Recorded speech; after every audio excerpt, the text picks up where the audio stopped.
We're about to appear. Hi, everyone. Good evening. Good evening. Let us know where you are coming in from. If y'all can, just drop it here in the chat. We're so happy to have you. We see Charles Butler coming in from Virginia. We see Las Vegas in the house. Please let us know where you are coming in from. And we have actually a wonderful show tonight. We put together a panel for you guys because we've been talking about the hashtag no more getting it out the mud challenge. And we wanted to introduce you to people. And this is going to be very informational. And they're already working in different arenas, and they're going to connect the ideas that we've been speaking about all month and showing you their different ways that they actually leverage multiple streams of income, network, and how they invest. So we think this is going to be an awesome opportunity for you guys just to get some ideas and even connect with them and their platforms and their information. And we have a wonderful panel of not only us as women, but some men that have actually given us our time and going to ingratiate with some information for all the men that join us tonight. Yes, and I also wanted to recognize that tonight's panel is, in honor of Black History Month. We usually do this for Black History Month to talk about Black wealth and Black literacy. And so we have a panel full of just amazing, African American people who are crushing it in the financial space and in the financial field. And I wanted to, I'm sorry, guys. And I wanted to let you know that if you have questions during the live, I am keeping track of your questions and we will circle back to them towards the end. If there's some that we might pop up and answer throughout, we'll do that. But please don't think that your questions are being overlooked. We are keeping track and seeing them. And if you have questions for the panel, we will also, if they mention something that you are very interested in, let them know if you have questions directly with them, and we will also actually get that going. Maybe if we have enough time, we can drop the StreamYard link if somebody really have questions and want to talk to one of the panel members and ask them for their advice. So we don't want to hold you long. We really respect your time and the guest time, and we're going to bring them up. We just want to ask you, if you're catching this live later on, always remember, you guys, we do monitor to see where everybody is joining us from, so we can improve on our times in order to accommodate everybody that join us. We really appreciate it. So please Diamond, give me a thumbs up too. Oh yes, please, you guys, hit the thumbs up for us. It is free 99 to do that. So please hit the thumbs up. It helps the algorithm and let other people get the alerts to know that we are live. Thank you so much. So Diamond, I'll let you do the honors with your beautiful self. It's always let beauty before age, but it's age before beauty. But you'll be the beauty tonight. I'll take my turn next time. Well, I think we'll call up. Should we do? I don't know if we'll do one at a time and just introduce everyone. Give them a second to just to say who they are, where they're from. Yes, and we'll bring the next member up. Yeah. So Coco, I just want to bring you up first. Ladies first. Ladies is always first. My God, it's the beautiful. If y'all don't know, the infamous and a winner of the Apollo, an entertainer, an entrepreneur, one that even knows about accounting, the entertainment industry, networking, event planning. Because she's the one that taught me that you got to lay all your skills out. Yeah. The beautiful Coco Wade. Oh my gosh. Thank you. I don't know how I'm going to follow up to that, Sherry. Diamond, help me. Thank y'all so much. So yeah, I am Coco Wade, and just for clarity purposes, I was honored to grace the stage at the Apollo, and that was just October 30th recently. I placed, so I'm still in competition mode, but you guys continue to support me, and I'm sure I'll take home a win. I am the editor in chief of Exposed Magazine. I am a serial entrepreneur. I'm sorry. I have been an entrepreneur since January 30th of 2007.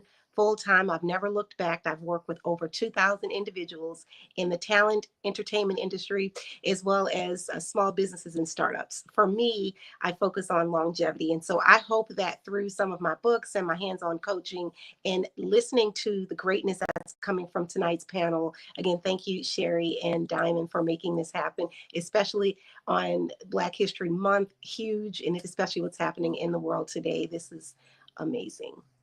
Well, we thank you. And I just want to talk about it just really quickly to plug on the theme of we talk about no more getting it out the mud.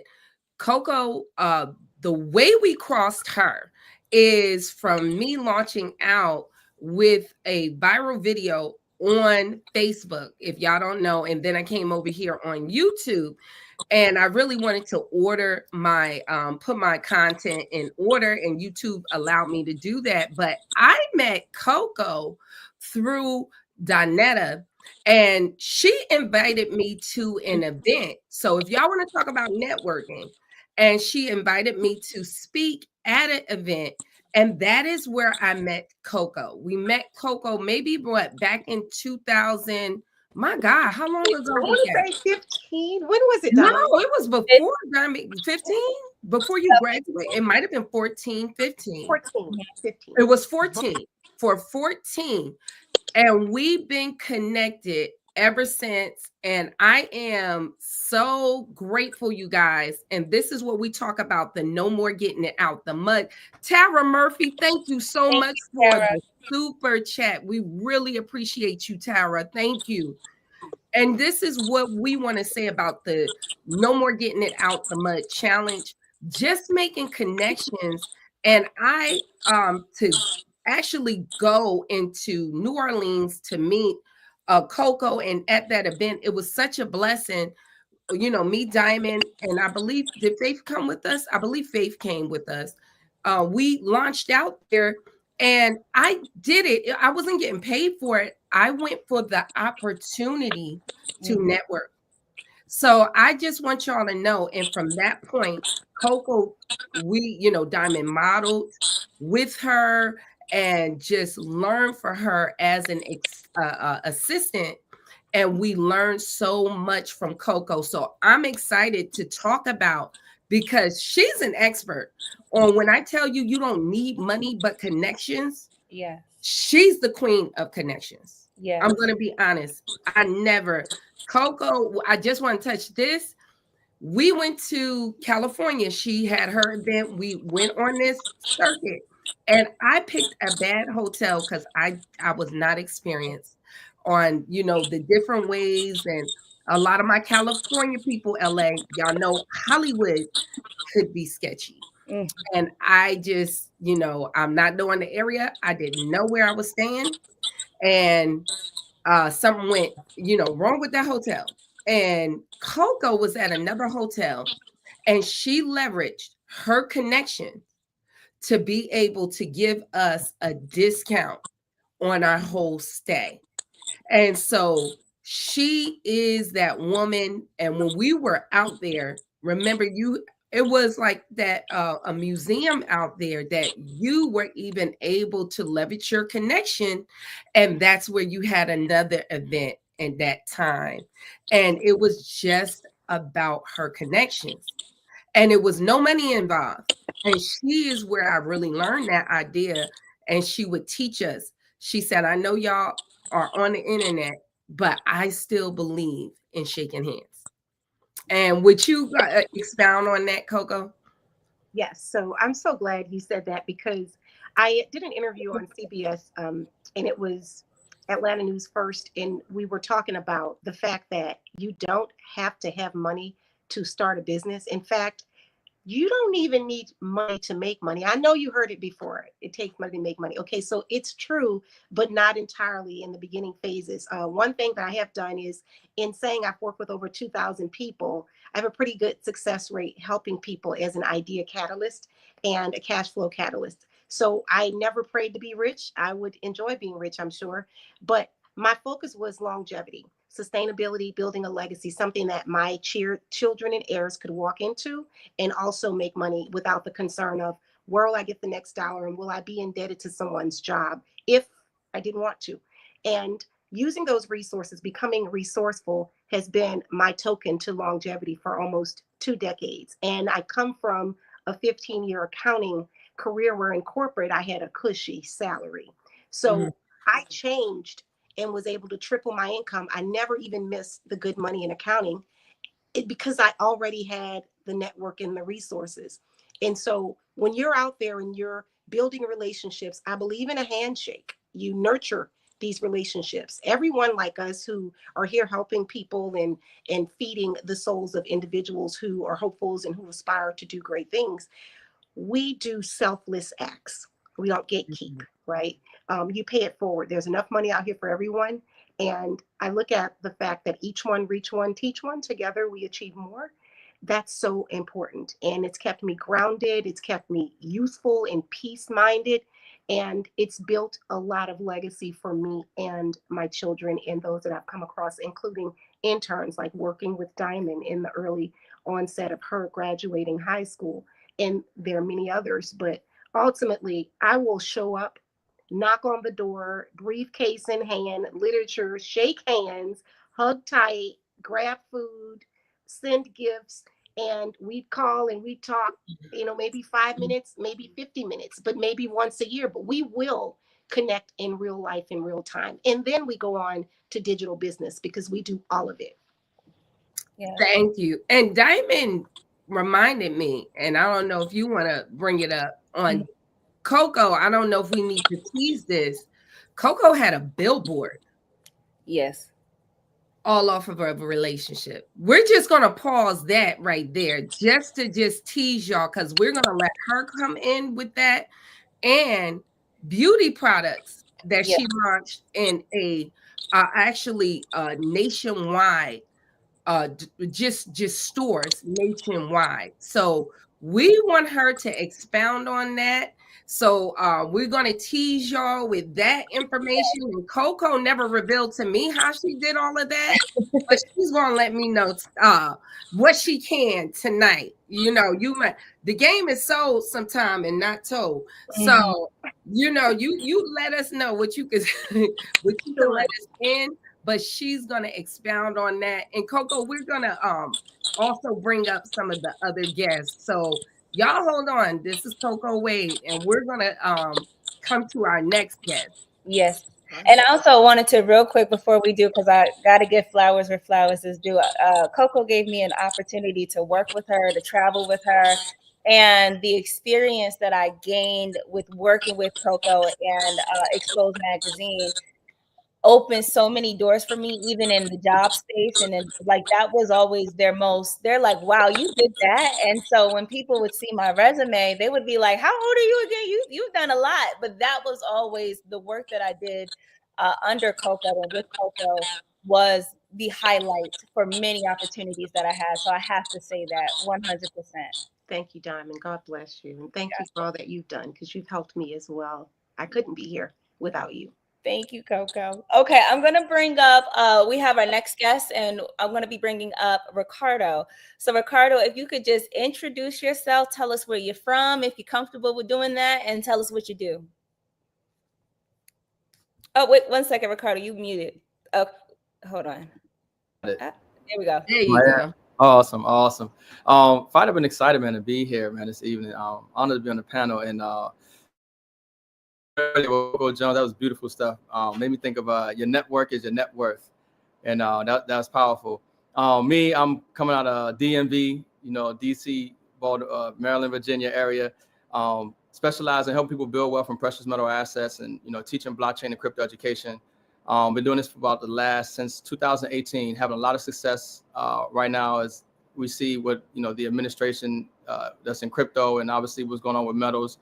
And, you know, it's something that is the perfect time right now for people to really understand what's going on with the monetary system and how they can actually, you know, save their money in an asset like gold and silver, and take advantage of, you know, the blockchain and crypto space. So that's the area I'm specializing in right now.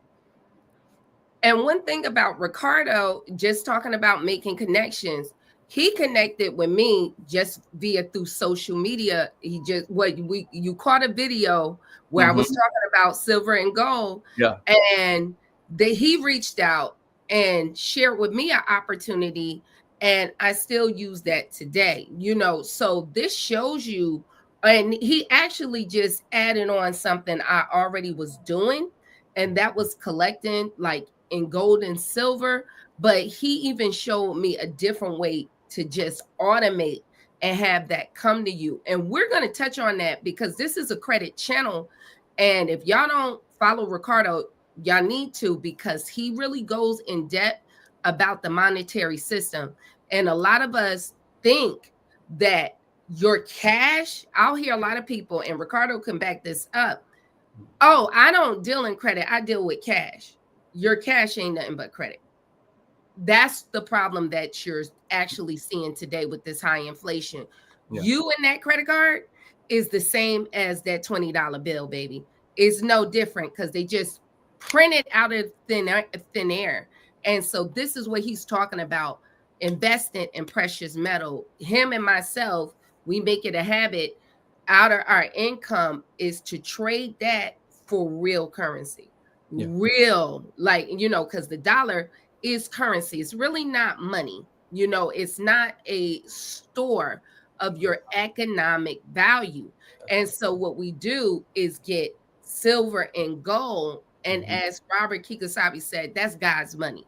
You know, you want to invest in things that have real value. So if this money system crash, guess what? You still have control of the value. And Ricardo, you got anything to add on that? Because I know that is your lane. Yeah, no, we're living in the largest wealth transfer in history right now. And it's important that people really understand the difference between fiat currency and money. You know, gold and silver is God's money, mentioned from Genesis to Revelations. It's constitutional money, okay? Article 1, Section 10 of the U.S. Constitution. It's been money since the times of Egypt. There's nothing new that happened under the planet where gold and silver, you know, doesn't have value. It's money all over the world. And even right now, the Bank of International Settlements, which is the central bank for central banks, label gold a tier 1 asset, which means there's zero risk associated to it.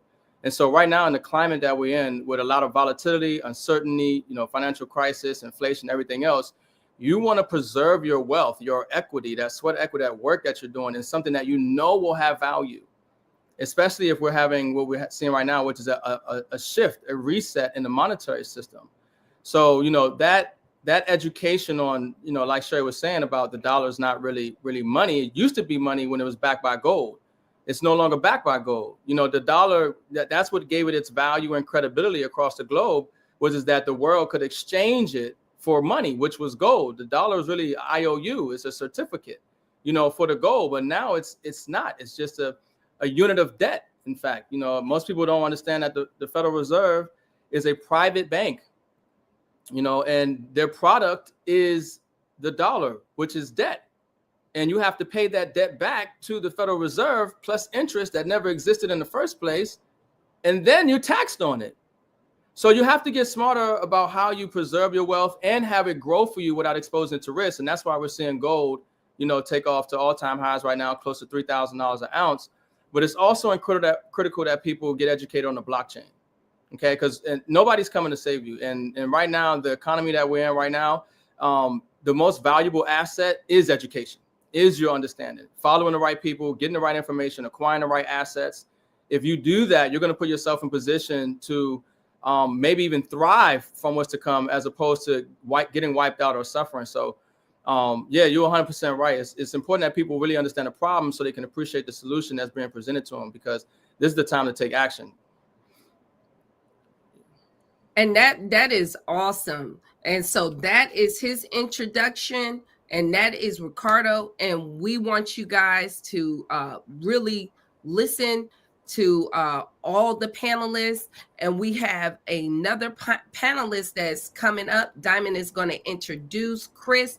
He is last, but he is not least. And we want to give him a chance to give his opportunity and what he has for you. And he's here on YouTube, so we want you to follow him also. Welcome, Chris. Yeah, it's nice to be here. First off, ladies, thank you, Sherry. Thank you, Diamond. I appreciate the invite. So thank you. Here at Financial Patient, I teach you how to make money, how to save money, how to invest money, how to build generational wealth, and how to financially emancipate yourself from generational poverty. So I talk about the entire gamut of financial literacy, everybody. I talk about from the day your children are born to how to go to college for free, to essentially how to build generational wealth, how to pick that six-figure career, whether it's blue collar, becoming an electrician, or whether it's white collar, going the mechanical engineering to MBA route that I went. And also how to start businesses and pretty much how to build generational wealth. In the Black community, we had literally hundreds of years where we were denied the ability to build generational wealth. And the beautiful thing about today is that despite all the stuff that's kind of going on in America today, this is the easiest time in America to become wealthy if you are a person of color. And I walk you through all the different ways you can kind of do that, from whether it's investing in the ETFs, passively managed index funds, whether it's investing in the real estate, whether it's starting a business, whether it's entrepreneurship, whether it's investing to what I call the 3 pillars.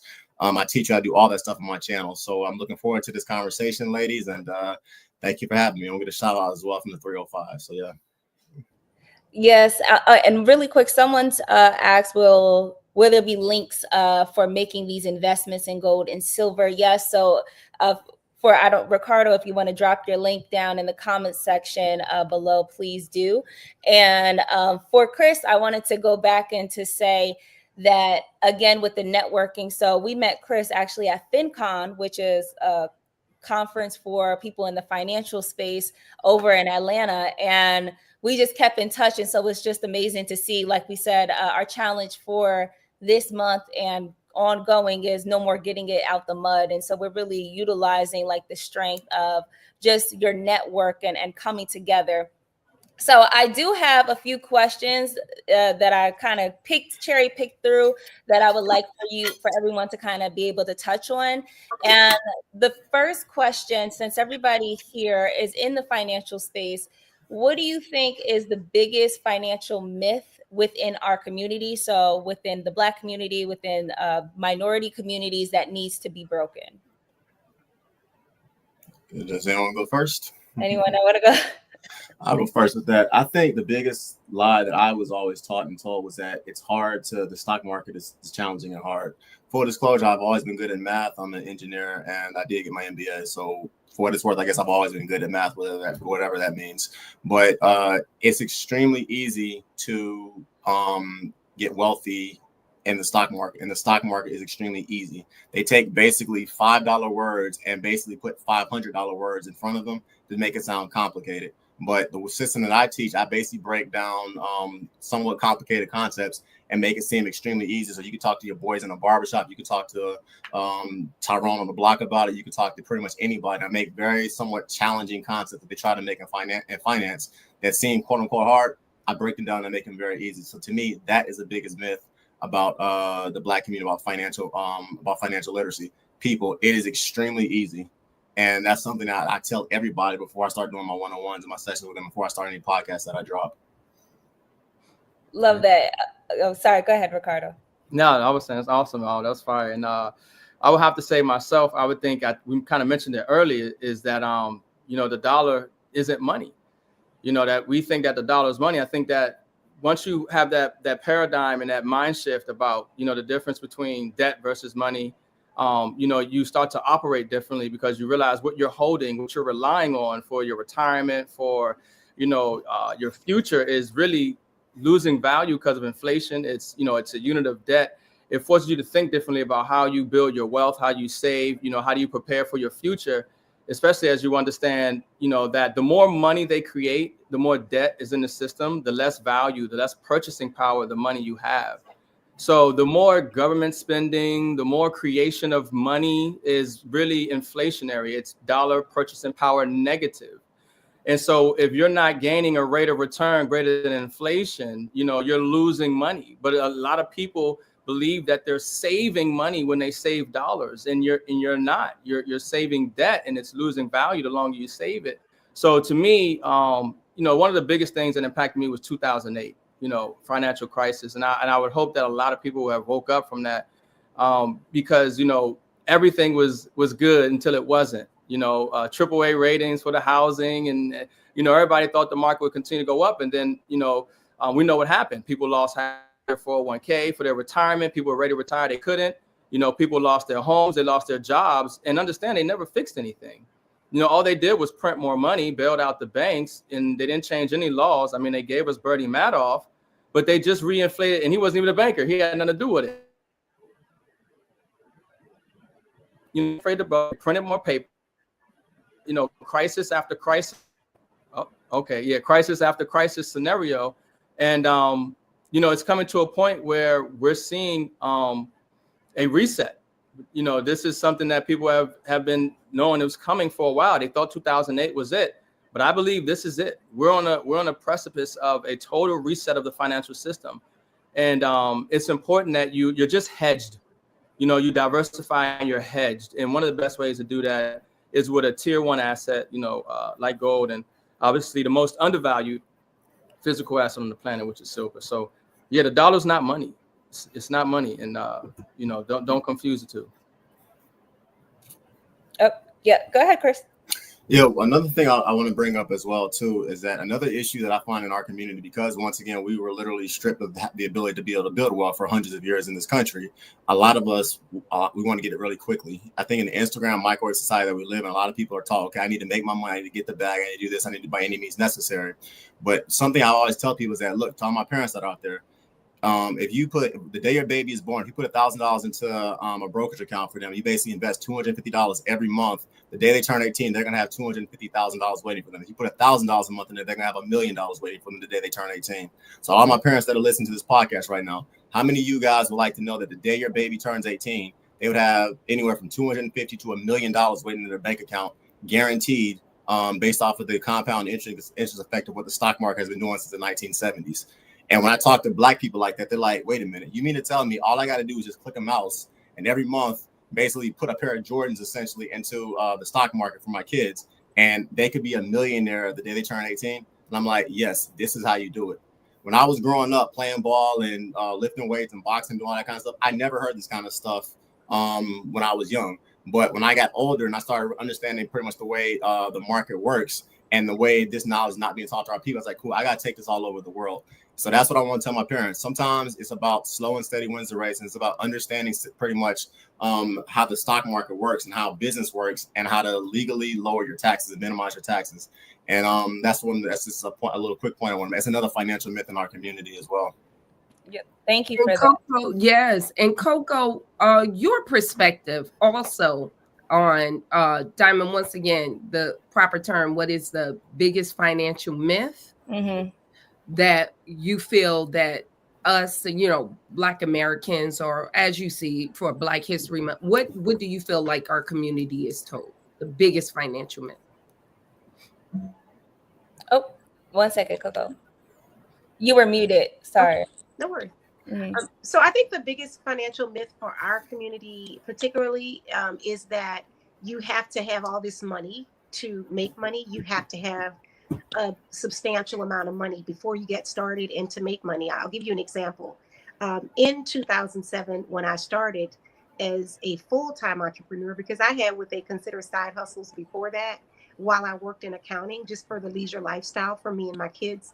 But when I started as an entrepreneur full-time and relying solely on my skills, talent, and experiences, that challenged me to figure out how to get the money. And again, out the mud. If you go to my website, it will tell you I use the stick in the mud approach, because that's what I knew as a self-taught entrepreneur coming from a 15-year accounting background. So I used $200 to purchase yard signs. And after I purchased those signs, the city kept throwing them away. I didn't realize that there was a different protocol until I learned, and then I did the new protocol. But that $200 for those yard signs brought me $10,300.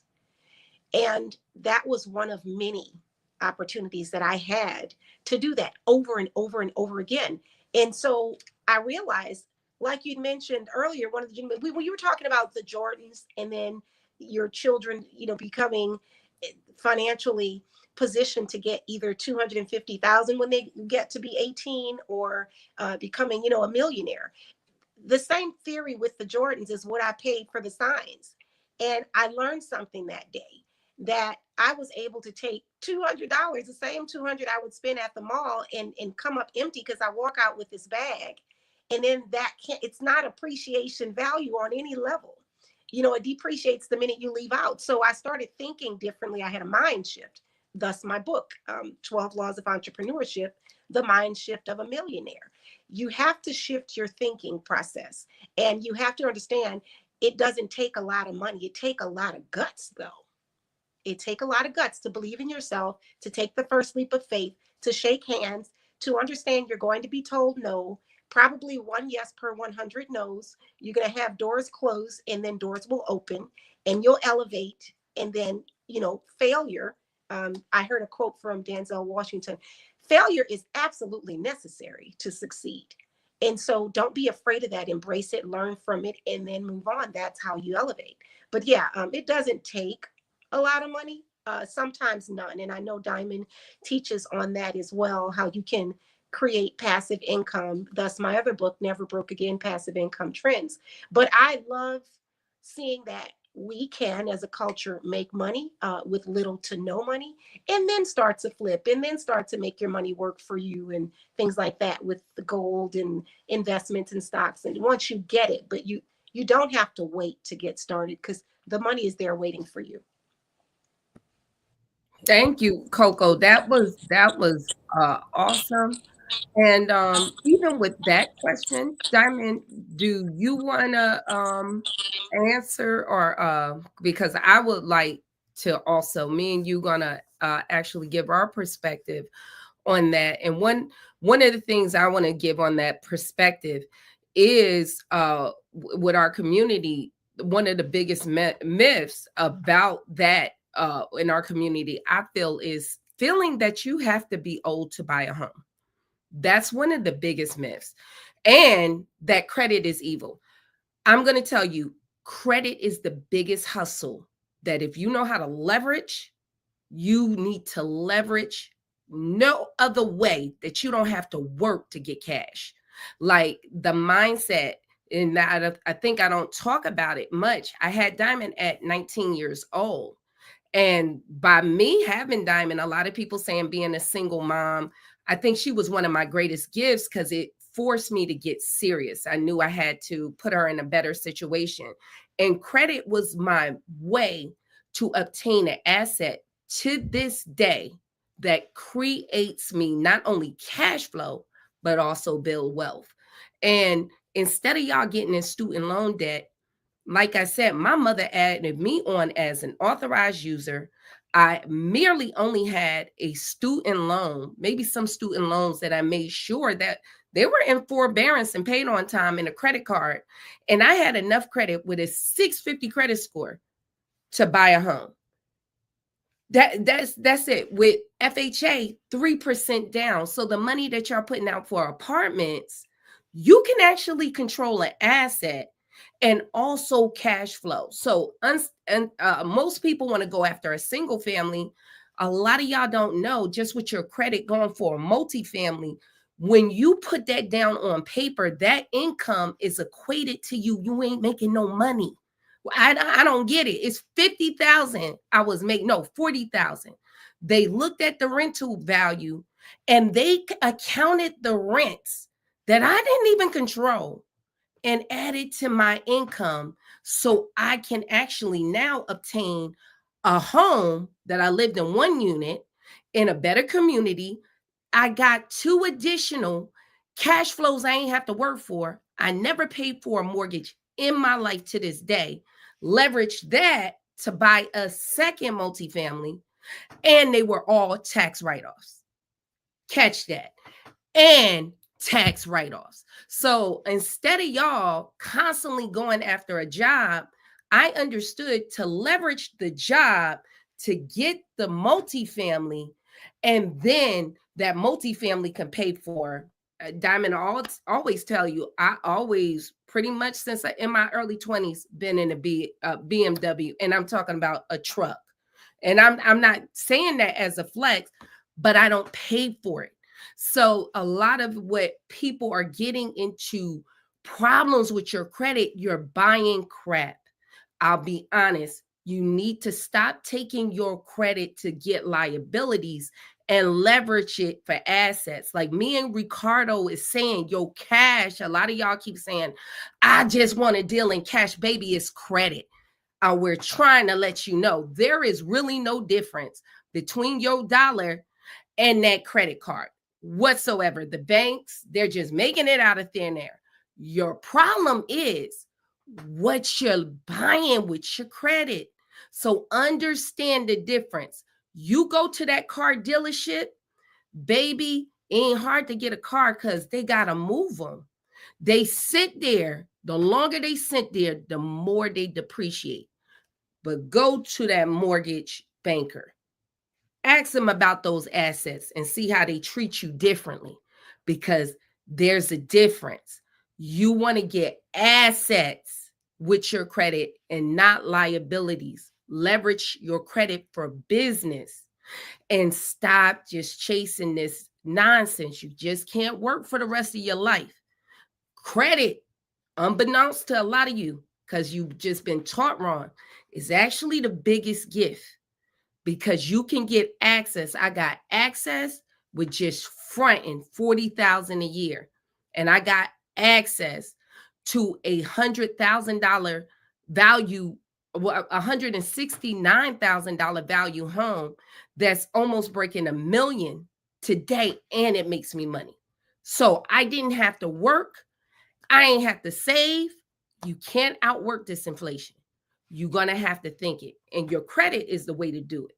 And I'll land. That's the biggest myths I know. Yeah, no, thank you for saying that. Everyone pretty much took up all the good answers. So I agree with a little bit of everything what everybody said.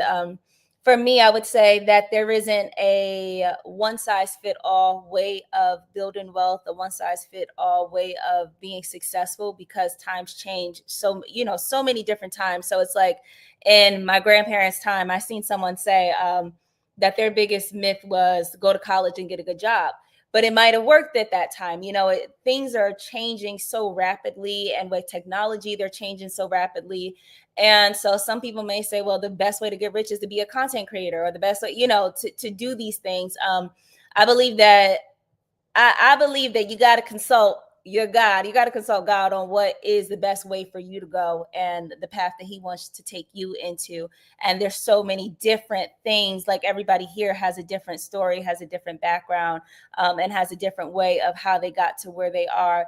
And so you got to listen to what you can actually do, the skills that you actually have, and leverage those skills to be able to work for yourself, leverage those skills to be able to teach other people how to do what you do, and then do the things to then invest so that that money can be reoccurrent for you. However you do that, that doesn't mean quitting your job tomorrow to start a business. That doesn't mean, that if you started a business, I've seen a lot of people where their business just started to decline, and they had to go back to work, and how much shame they felt about that. But whatever you got to do to get to where you need to be, go do what you need to do to get where you need to be. And so when people ask me, well, what's the best side hustle? What's the best thing to do? The one that you're going to actually stick with, the one that you're going to actually pursue and keep going into with persistence, consistency, and being persistent in it. So, and being resilient in it, like Coco said, it takes grit, it takes you going through, and a lot of it is trial and error. And so just see everything in every position as an opportunity, and how can I leverage that opportunity? Even the things that you see as a fail is not a fail, it's an opportunity that you learn, like, hey, I just learned not to do it that way no more, and to do it a different way. You know what I mean? And so to open your eyes, to not be so negative, but see that everything is a blessing, and it's an opportunity in front of you to learn and get better, and to leverage it for something else. So that would be my that's my answer to that. And that's a great answer. And I also, Ready Fit, thank you so much. I saw Ready Fit with a super chat. We really appreciate you, and we really appreciate all your support. So I definitely want to acknowledge anybody that took the time to give a super chat. Yes. And Diamond, what is your next question for the panelists? So my next question would be, right now, a lot of people are in debt. A lot of people are living paycheck to paycheck, and they want to invest. They want to do something else so that they can start building wealth. But what is a way? It almost seems like that paycheck to paycheck can be a terrible cycle that you just seem stuck in. So what are some ways that people can actually break out of that cycle? What are those first steps? Anyone can take a stab at that. Or Chris, or we'll go around if you want. We'll go to Chris and then Cool. All right, so the system I would teach you to do is this. First and foremost, you need to create a budget. So by creating a budget, you're going to figure out how much money you have coming in, how much money you have coming out. That's the first thing you should do. Secondly, prior to you even get to the paycheck to paycheck route, you should have already picked, to some extent, a career, whether that's you being blue collar. I was blue collar for a little bit, or whether you go the corporate America route. You should have a income producing skill in the 21st century that allows you to basically provide for your girl, provide for your family, provide for your kids and everything. And keep it moving. You should have, I would say, a 3 to 6 month emergency fund. And if that should allow you more or less to get out of this quote unquote paycheck to paycheck lifestyle. But from a perspective as far as actually getting out of that, I would say no matter how quote unquote broke that you are, you should always be investing into certain small things. So for instance, if you work in a company that offers you a 401k, I don't care whether you're in debt or you're not, you should be investing up to the 401k match. Why? Because it's literally free money. If I were to walk up to you, Diamond, or if I were to walk up to you, anybody, and say, okay, here's $5,000 on Valentine's Day, I'll give you $10,000 if you give me $5,000 on Valentine's Day on Christmas Day. Name one of you that would not take that deal. I give you $5,000 on Valentine's, and essentially I'm going to give you $10,000 on Christmas Day. Why? Because it's $5,000 of free money. So invest into your 401k match. Additionally, if you're a man or a woman, you should, if you are living paycheck to paycheck, this is America. What I mean by that is this: you can always get a construction job, you can always write a book, you can always create an e-product, you can always do Uber Eats, you can always essentially get a second job. And by doing that, I don't expect you to do this for perpetuity or for 10 or 20 years, but you should be able to do this for a time period until you pay off the debts that are keeping you quote unquote in debt. And then from there, you should be able to start just investing like crazy into whatever form of investments you want to do. Another thing I also tell people as well, and Diamond, you made a good point about this, is that what's the best side hustle? The side hustle is what you're passionate about. Start a business, everybody. I don't care whether you work in corporate America, whether you're doing the 9-to-5 thing, whether you're a content creator. Everybody in America that's listening to what I'm saying should start a business. Why? Because if you start a business, you get taxed. If you start a business, you get to spend your money first and then you get taxed. But if you're like every other W-2 employee, you get taxed first and then you get to spend your money. And on top of that, the tax code essentially is literally set up in America to reward business owners. The reason why Elon Musk is the #1 welfare recipient in America is because he's a business owner. And if you are a business owner, literally the laws from a SEP IRA perspective, the laws from a tax flow perspective, the laws from a cash flow perspective are literally in your favor. So start a business. So that's what I would say do it, Diamond. Create a budget, lower your expenses, try to cut your debt as much as possible, and figure out a way to constantly invest at least 1 to 2% of your income every paycheck. And if you do that over a period of time and you start a business, literally capitalism in the world is going to eventually be yours. And you might have to be lonely for a little bit as well, fellas, but don't worry, the girls, they'll show up later eventually. When you start stacking your bread, you take care of your body. So yeah. Thank you, Chris. Anyone else want to go ahead and answer that? Yeah, that was a fire answer, by the way. You covered a lot in that one. I think if you were on the right direction with that. I always say, look, if you're relying on one stream of income, you're a disaster waiting to happen anyway.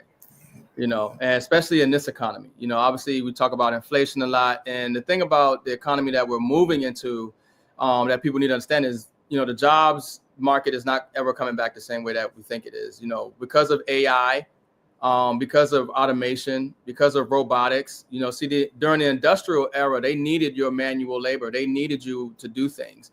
They no longer need manual human labor. They literally, Elon Musk is coming out with the robots, the chips connect to your brain. Even in the factories right now, they have, the robots and AI doing everything. So the whole economy is changing. The whole business model, the matrix, the way society functions is changing right before your eyes. So you have to reskill. You know, and you have to, you definitely have to, you know, make that sacrifice and invest in the future, invest in that technology, because that's the quickest way to get you out of that situation right now. And the opportunity that we have, if you acquire the right assets right now, can change your life forever, because we are in the largest wealth transfer ever in human history right now. The time period that we're alive in right now will be talked about, debated, and studied for centuries. And it's the people who have actually acquired the assets of the future that are on the blockchain, the, you know, the digital assets, the physical assets, and of course the education, the reskilling. You know, those are the people that are going to be better off. You know, than somebody who's waiting for somebody, you know, to give them a paycheck, or, you know, waiting for a job. You know, but definitely you know, whether you're start doing affiliate marketing, or, you know, you're on a 1099 basis on some gig work, which a lot of people, you know, just naturally feel like they have to make money. The next thing you're doing Uber or Lyft, or, you know, some Instacart, they're figuring out some way. So that's the start. But what you have to do is like, I believe Sherry was saying earlier, that you can't outwork inflation or something to that effect, right? So you have to make sure that while you're you know, that discretionary income, that extra money you might have, you have to deploy that capital into assets. You know, if your risk tolerance is low, you know, bring up your education, that'll reduce your risk. But, you know, gold in the last 20 years did about 10% year over year. Silver did about 14% year over year. So if you want to have your money grow for you without exposing it to risk, those are assets that you can do. Now, if you have a little risk tolerance and you want to capitalize on the wealth transfer, you need to get educated on blockchain technology, and you need to invest in the cryptocurrencies that are going to facilitate the actual transition of the whole financial system on the blockchain. There are certain blockchain companies, certain cryptocurrencies that the governments are using, the institutions are using, the banks are using, businesses are using, people are going to be using, that has real use case, utility, and value. And they're massively undervalued right now, because a lot of the actual activity, data, and money hasn't moved on chain yet. Still very early to the space. So, you know, those are some of the things that I would say. You just have to, you know, follow the right people, get the right information, and acquire the right assets. And you're going to be much better than a lot of people, you know, in the world right now, because they just don't know, and they don't have assets in general. Thank you for that, Ricardo. Coco, do you want to touch on this topic? On multiple streams of income. I wrote a book, and it's one of the reasons that I was enlightened about join today. The fact that I wrote the book, Never Broke Again, Passive Income Trends. It's 25 simple steps to financial freedom.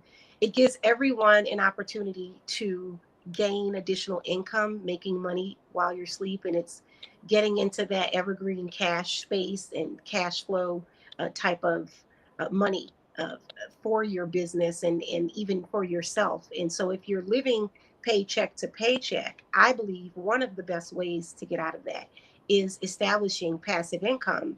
And I love today when I heard on this panel about it, not only what you said, Sherry, you can't outbeat inflation. If your money's getting ahead of you in terms of it's racing to the bank, it's an automation, then you never have to worry about trading time for money. And so that would be an option if you want to stay on the job, if you want to use that money to fund something, flip money, or, you know, compound interest, or whatever you want to do with stocks and gold, whatever you need to do to invest. If working can allow you secondary monies, funding, and investment capital, then yeah, but it shouldn't be a main source. And again, I agree with one income is like it's a train wreck waiting to happen. But when I wrote Never Broke Again, Passive Income Trends, and the 25 Steps to Financial Freedom, in it, it explains what you can do, how to do it, what tools and resources, apps, scenarios of how it's been done. Most of them are real experiences of mine. And I've given comparisons to the competitive market. I've done the market research. And it really is simplified for the average person. I'm not targeting overthinkers like myself, overachievers and thought leaders. I'm targeting the common person. And it's a 45-minute quick read. So it's not one of those books you got to go and read over months, and you're like, oh, will I ever get done? Will I ever figure this thing out? It's a 45-minute quick read. It can be read in any flight departure from A to B. And also, um, it's broken down in sort of terms where it doesn't matter if you're in high school or you're 50. It doesn't matter. Everyone can understand it. And it's with no fluff, and there's no gatekeeping. So I wanted to cut out anything that got in the way of helping and aiding people to get to where they want to be with at least one, if not 8 or 25 streams of passive income. Thank you for that. And the link to Never Broke Again by Coco Wade in the comment section over here. If you guys are viewing from Facebook, it might be a little bit of an issue, but we'll make sure that we get all the links to you guys after the live is over. And also, I do see comments and questions, and we will circle back to those. But Mom, I wanted to get your perspective on the question and what you feel is the best way to break out of that cycle. I think the best way to break out of that cycle is to look at things in these two facets. And one thing, you have is just imagine that there's a difference between being rich and being wealthy. Wealthy is a concept of time, and being rich is having an abundance of something. So imagine if I just one day gave you 1,000,000 apples. You're rich in apples, but those apples are going to decay, right? So, what would you do? Even though I'm rich in apples, you might sell those apples. Say you're trading it for another fruit, oranges. But the wisest thing to do, since I have this abundance in apples, is now put some seed in the ground. Let that grow with time. So when these actually rot out, I have more apples. And so that's how your income is. Yes, you want to have avenues of generating income, but you also want to have wealth. Wealth is over time, those apple seeds are going to grow, and it's going to produce more apples on its own. I might do a little pruning, but still, now I don't have to go out and work for someone to get these apples. I invested with putting them in the ground. So that's the thing that you want to think about your income. It's really simple. And I think one of the places to start, because I want to give things that people can tangibly do for yourself, because people will talk about these ideas, but okay, where do I go from there? And one thing that you need to leverage, and I want people to know, it's almost like in the Bible, it talk about the widow who husband died.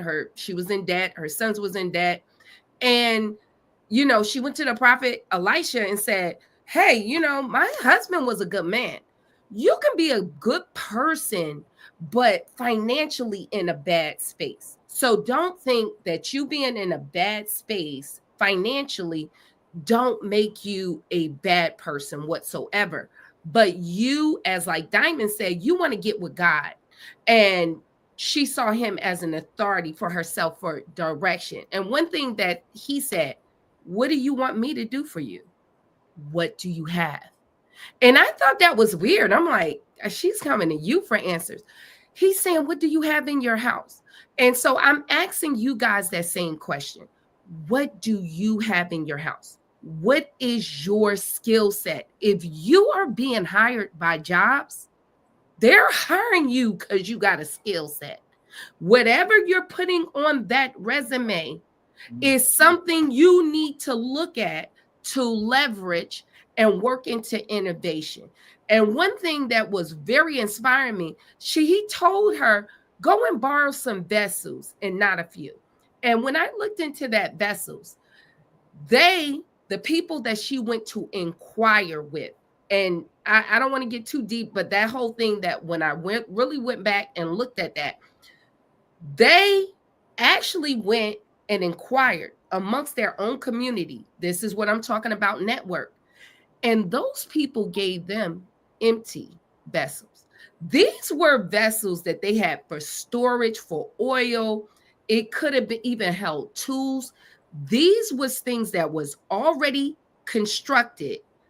They thought they had used up, and it meant nothing to them, right? And they just gave, that's why she was able to sell it, because they wasn't looking for it back. And so this was something that already had a use, that she turned around and turned into something else. And so just thinking about that principle, we see now one of the biggest sales online, do you know, is vintage clothes? Catch it. Something that people are throwing away, baby, is your way out of debt. And people are doing that. Okay. But he told her to close the door. Sometime y'all need to go and ask, but God ain't giving you all of it, because you'll go and tell your business and run your mouth and tell too much, and they ain't gonna give you them vessels. Because one thing about folk, when they figure out you making money off of something, my God, here today, they're not gonna give it up. And I come from church. I don't know if y'all don't know about church in the 80s, but church in the 80s, y'all see this? I come from Newark, New Jersey. Holla back. Church in the 80s used to ask people to go around and collect these cans, these empty vessels. And you know what they figured out? I think something, he laughing, Chris laughing because he might know this. The church caught it. It used to have 5 cents, because recycling wasn't what it was. Coco know about it. And you know what they said? Y'all go and ask for some vessels. You know what people used to do? Bring in some cans. We used to all get together, get cans. And guess where we used to go? To the coin place. And we would take a trip in the church van, and we got money out of these vessels. Y'all don't know, we done put some seats in the church, some drapes in the church, and bought the drum set, okay? By dealing with some things that other people thought was trash. So is that a way for you? And she sat back. I didn't know that. I thought they went all and asked. No, she sat in the house while the boys went and got them vessels, and she poured. So a lot of y'all got to get them babies to work with you.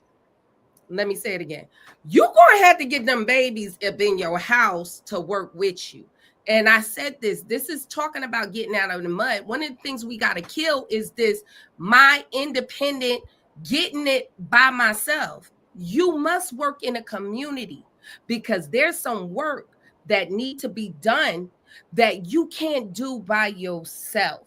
So that's the things that you got to put together. What's your skill set? Then leverage the community. She didn't get it by herself. They went around and asked their community. That inquiring, it's information what you getting now. Y'all being inspired on some things you can do. And I'm going to land it with this. Coco said one of the most valuable things. She created a book. Do you know you have information? Do you know your knowledge in itself is the easiest thing to produce?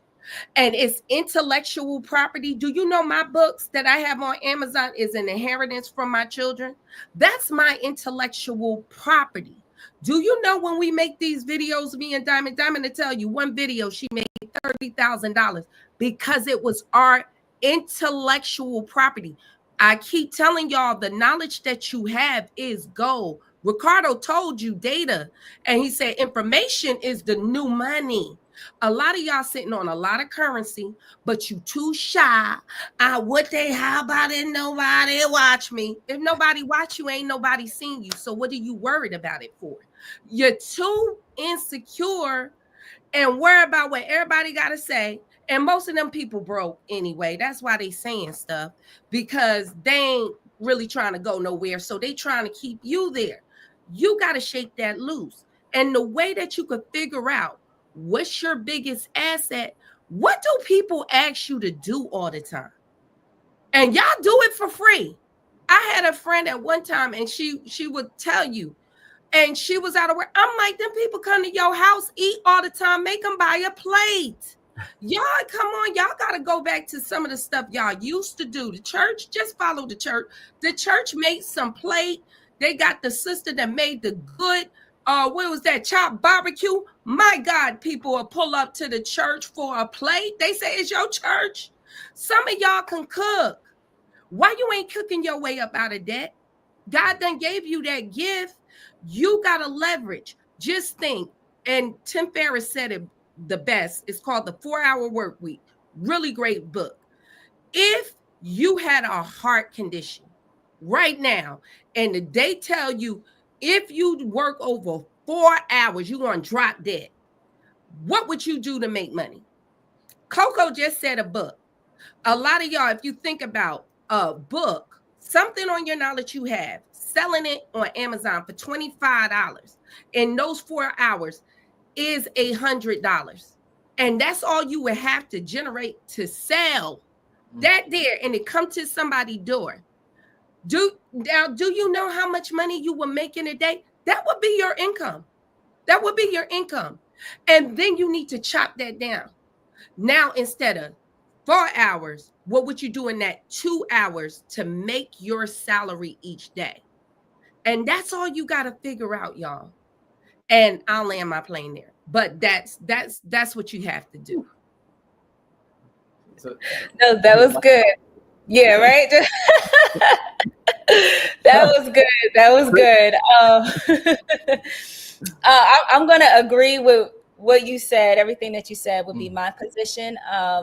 So more specifically, do some type of service-based business, do some type of service-based freelancing, where if you're working a 9-to-5 job, you're still working paycheck to paycheck. First of all, you need to probably look at your finances and see how much money do I actually need to not live paycheck to paycheck anymore, because that could be, maybe you need an extra $1,000 a month. Maybe you need an extra $2,000 a month. Maybe you need an extra $5,000 a month, but you need to have some type of tangible, measurable goal. So if it's $1,000 a month that you need to stop being, paycheck to paycheck, then you need to break that down. 1,000 divided by 30. That's how much money you need to make per day.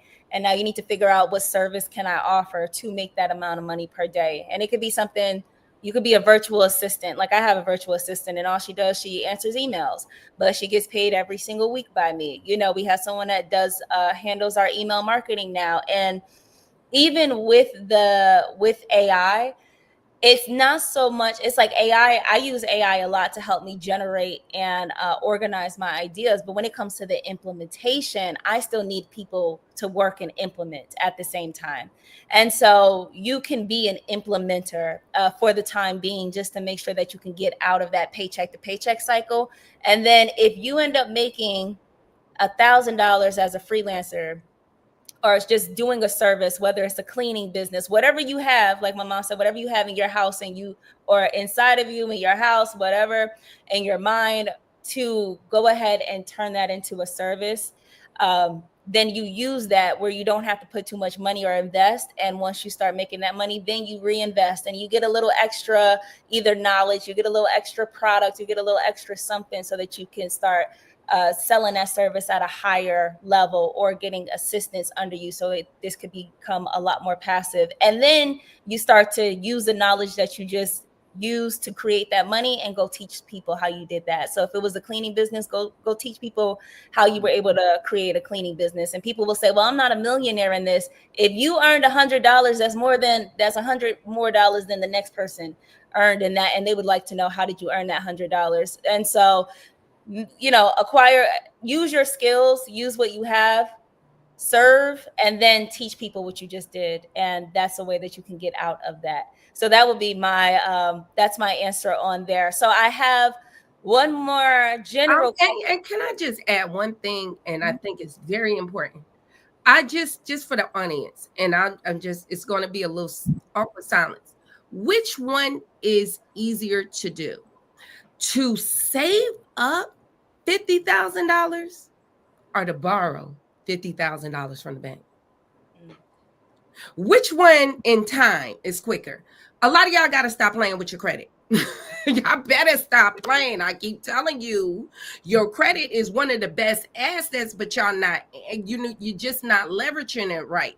If you will sit down, even if you have to sit down for a year, let me ask you, to fix your credit, Is you gonna save $50,000 in a year? Some of y'all not making $50,000 in a year, but you can fix your credit to where you can borrow $50,000 in the end of this year. And baby, you can get business credit. A lot of y'all don't understand, and I think I'm trying to tell you, you get that credit right. All you got to do with business credit, tell the banks what you projected. My God, let me say it again. Bring it back. What I project, what I prophesy I'm going to make is 150,000. And they're going to base that credit card off of 150,000. See, y'all want to put down my annual income is. When you could put down, I prophesy I shall make 250,000. Which one is better? Which one? I like the prophesying right there. I speak it. And that's what you could put on the application. I speak 350,000. That's what's in the industry. And they're going to cut you if your credit is right. If your credit is right. 8% of that or 15%. That was for free. If anybody caught it of what you put down. So think about it. This is what we're trying. You need to learn how to leverage, baby. You ain't going to outwork this inflation. Let me tell you, you can't outwork it now because, as Ricardo said, they printing it. Soon as you go to work, they printing it. You save 100,000, they get to printing. Now you only got $50,000 worth of purchasing power. You can't outwork that. You got to outthink it. You got to out leverage it. And as the prophet said to the woman, you better go borrow. What Moses said to the people, go borrow. Some of y'all, the answer is to go borrow. God done told you. Some of y'all done borrowed and did not pay it back. And you know what? That might be okay with God. I don't know. Because they sure didn't pay it back. But now we need to resurrect that credit. You got to resurrect your credit. You can't go back to the Egyptians after you done spoiled them. You better have leveraged that money. Some of y'all leveraged it on Louis Vuitton, and that ain't coming back. You know, if you would have, like some of my brothers that are immigrants, they were doing back in the day. They was borrowing and going home. Ricardo might know. A lot of them was getting their credit up, borrowing, and went on back where they came from, okay? Because they was wise enough to figure out the system. But some of y'all sitting here today, you don't know. If you just get your credit together, you can borrow. But what I'm saying, you got to seed it right. You got to do it right. And take these people on this panel suggestion. You don't put all your eggs in one basket, your skill set in one basket. Do something, put the money to work for you. Don't work on the opposite way. The borrower is slave to the lender. Take that money and make it work for you. And I'll just land there. But that's one of the things, like we're saying, that's what you have to just think about things differently. Yes. Thank you for that. Yes. Great tea. If anyone wants to add to that or have comments about that, please go ahead, and then I have another question for us. Nope. Got you, Diamond. One thing I would like to say, as far as books and everything, I think I mentioned earlier that I went to college. I went the college route. So the young ladies talked earlier about the importance of books. Somebody actually a couple years ago said, "Chris, you're always giving people dropping knowledge about how to go to college for free and scholarships. So why don't you write a book about that?" If anyone wants to do it, my book is on Amazon. It's called Scholarships: The Golden Road to Free Money. It can be purchased for $24.99 on Amazon. Once again, it looks like this. And I would say one good thing about books is that when I wrote that book, it's kind of funny, man, that you said that, Sherry, because when I wrote that book, I was like, okay, this is something that my grandkids are going to be eating off of, because everybody that wants to go the college route essentially wants to figure out a way to make it less expensive. And that's something that my kids will be eating off of. So books are one of the best ways to make passive income. Amen. And that segues us right into my next question. So everyone here, I believe, is either married or have children, except for myself. So the question that I have is, what are the first steps that either you see that people should take, or that you have taken to start building generational wealth for your family? Anyone that wants to go ahead and answer that, please do. Oh, She's one muted. second, Coco, you're muted. Okay, go ahead. So thank you. I know that I mentioned I wrote one book, but I actually wrote three. So I'm an avid writer and expert writer, actually. So what I've done is created my magazine. I'm the founder and editor in chief for exposedmagazine.net. And the magazine has now celebrated 125 issues. I'm celebrating 14 years. Thank you so much. And I'm the first Black female independent owned and operated magazine publisher coming out of New Orleans. Although my magazine is nationwide, my office is based in Louisiana. And it's a couple of us, not that many. I can count them on one hand, but most of them created quarterly, and I'm one of the only one that do about 18 a year. Um, I'm starting a new magazine because the inventory is exhausted per year, and now we're in 2026 with Exposed Magazine. But selling copies, I just had reorders from an issue that was released about 8 months ago. People will order copies in bulk, and that's of 125 issues. But then my books, like you said, Chris, are another way for my children and my heirs, grandkids to be able to eat off of. And I'm going to continue putting out books. And not just that, whether it's a master course that has a lifetime access, right? And I'm a singer songwriter. So speaking of not having to have a lot of money, this book, The Power of Music, Money, and Monetization, I wrote that because I am a singer, and my music on YouTube alone has streamed over 22 million times. And I took $10, yes, $9.99 to release on TuneCore. And when I did that, self-taught, not knowing what to do other than there's encryptions and protections and, then getting into copyrights and stuff like that. But I kid you not, through 2015 is when I released my first song with that $10. And every month I still get paid. Right now on the 25th, I'm going to get paid from that $9.99. And I have now 14 songs instead of just that one, but I'm going to continue writing music. So yeah, my music will live and surpass the test of time more than likely, and my books will, and my magazines. And there's so much more that I'm creating using my gifts. And like Diamond said, serving and helping others. So I'm thinking about that every time I create intellectual property. And now I have my first grandbaby. So I'm looking in her eyes every time she smiles, and we're talking ice cream right now, but I'm looking at college tuition, so that's my response to that question about building generational wealth. That was awesome. That is awesome. Yeah. Yeah. Yeah. I would say, well, one, gotta have either a private foundation or a trust, to put these assets in. But a biggest thing for me, it comes down to investing in the future. And so a lot of people don't know that you can actually own the infrastructure of the new financial system by owning like servers or nodes or mining rigs.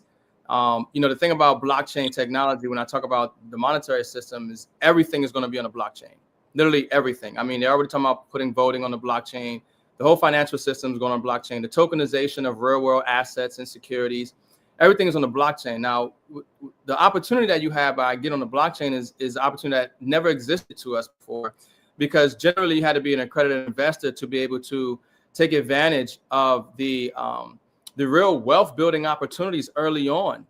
And what the blockchain does, it decentralizes it democratizes it, it fractionalizes it, so anybody can get in. I mean, you can buy a couple of dollars of an asset. When you own the software, when you own the infrastructure, you're getting paid every single day in cryptocurrency. So like one of my generational wealth assets are nodes.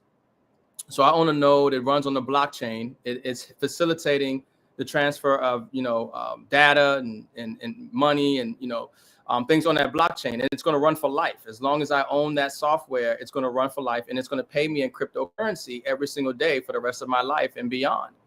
So, the type of, investments and assets that you can acquire, even when it comes to blockchain and crypto, when you talk about decentralized finance, DeFi, when you deploy your capital into liquidity pools, or when you're either farming or staking, those assets, they're going to work for you, and it's producing more assets for you. So what people have to understand is that everything that we see in the traditional financial system today is now on the blockchain. It's just that now it's decentralized, it's opened up. Anybody and everybody can take advantage. You are the hedge fund manager. You are the private wealth fund manager. You are the bank. But it's you getting the education on knowing how to deploy your capital the same way that the Klaus Schwab or the Fidelity would do in these, pools where you can earn, yield and return on your digital assets.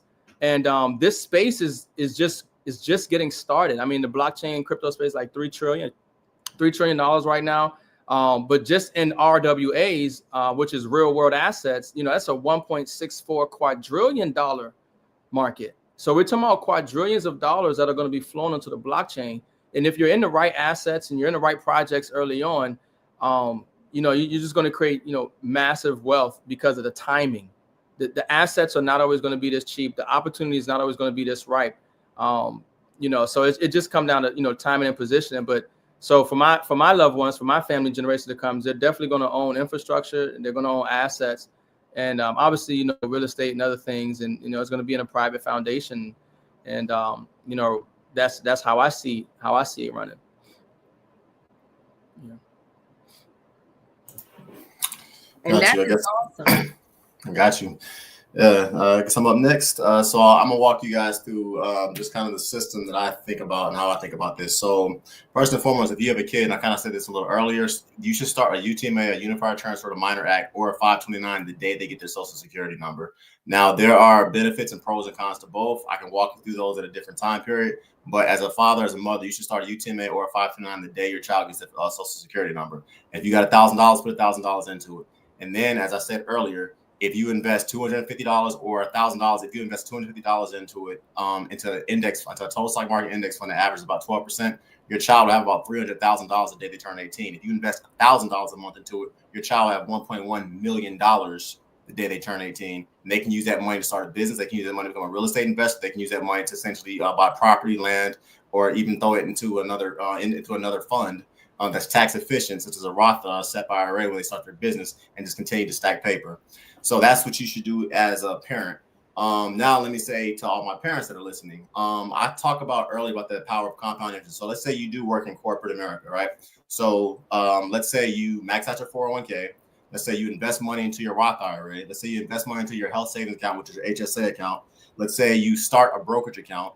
And let's also say that you create a business. And with that business, you start essentially investing into your SEP IRA. And on top of that, when your kids turn a certain age, you basically start paying them a salary.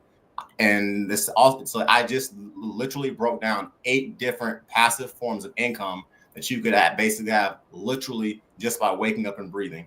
That's 8 different forms of income. And because it's the stock market, which has historically averaged 12% over the last 50 years, and I was getting about 24% on returns last year with it, that means that's money that's going to essentially double every 6 years off 12% interest rate because of the law of 72.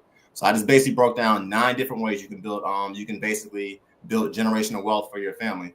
And the beautiful thing about it is once you actually start e-products, which is something else that you all should be knowing about, whatever it is that you're good at, whether you're a good cooker, whether you're a good dancer, whether you're good at playing ball, whatever it is, when you start e-products, you can financially start selling those on the market. And Diamond, you are the queen of that. You know that very well. You know how much money you can make with that. By the way, that $30,000 video, please mentor me because I want to figure out exactly how you made that video and how you did that. So I'll be booking a one-on-one with you about that. But basically, people, in all seriousness, I just broke down about 11 different passive forms of income that you can make just by investing 1 to 2% of your income every month into those. There are different forms to build wealth in America. And I like the stock market just because I find literally one click of a mouse, just because of the passive income that comes with it. And because it has a 50-year track record, I know that it works. It's never not lost money if you invest into a total stock market index fund that you can buy through Charles Schwab, Fidelity, or Vanguard. So that's a way, everybody, you can basically take your first steps. If you work in corporate America or you have your own business, invest into your 401k, your Roth IRA, the HSA, and start a brokerage account. And then when you start that business, create a SEP IRA with your children. Start a 529 and a SEP IRA. So start a 529 and a or UTMA, and just continue to invest a certain percentage of your income. And literally, you're going to die a decamillionaire if you put a certain percentage of your income into those accounts. So, yep, and they're tax efficient as well. That is absolutely awesome. You guys make sure you follow Chris, because he has the whole game laid out on many levels on how you can build wealth. And it just sounds like these steps are so simple, but a lot of people need guidance where to start. So following him and his content, make sure you guys follow and subscribe to even Ricardo's channel. Make sure you tag into these people, because they can even spark ideas, even if you can't do it all, but maybe start step by step on building wealth. And one of the ways, the steps that I always I believe too, when we talk about money, I just, for me, being of faith, being a Christian principle faith. I don't know if you say Christianity. I see it that in Christ I move, I have my being. So I see being in Christ, and not so much as people saying a religion, but I feel like making money is spiritual. Like, really, it's just a product of how you're serving other people. And I believe that just feeling what's intuitive, what you're called to, and what I just see that sometimes, even biblically, a lot of things generationally that people learn from their family, just dealing with Abraham. He was a herdsman, and you look at his son and you look at Jacob. That's just something that was in the family line. Jesus, like from Joseph, his father was a carpenter. And so from looking at my family line, real estate has always been there. And so for me, building generational wealth in the core of me, that's what calls to me. So I always look at generational wealth in the terms of, I believe that beautiful scripture we all talk about, the virtuous woman, Proverbs 31:10. And it said that woman took her skill. She had a skill set, and that's for anybody. You have a skill set of what she could do. And she was a fashionista. She was able to just take the best and had an eye for the best wool and the best products. And she made scarves. And from there, from that skill set, she built a business, because it said she hired damsels. So she was able to employ other people. But she just didn't stop there. She understood that her skill set alone will die with her. And it said from her profits that she searched out a field, and she became a real estate investor. She purchased a field, and with her proceeds, she began to invest long term. So that's what I was talking about, leveraging, making income. But then she searched out a field, and she began to plant a vineyard. How many people know that vineyards are generational wealth and is a business itself? To plant wine, to plant olive trees. She understood that her gift was going to die with her.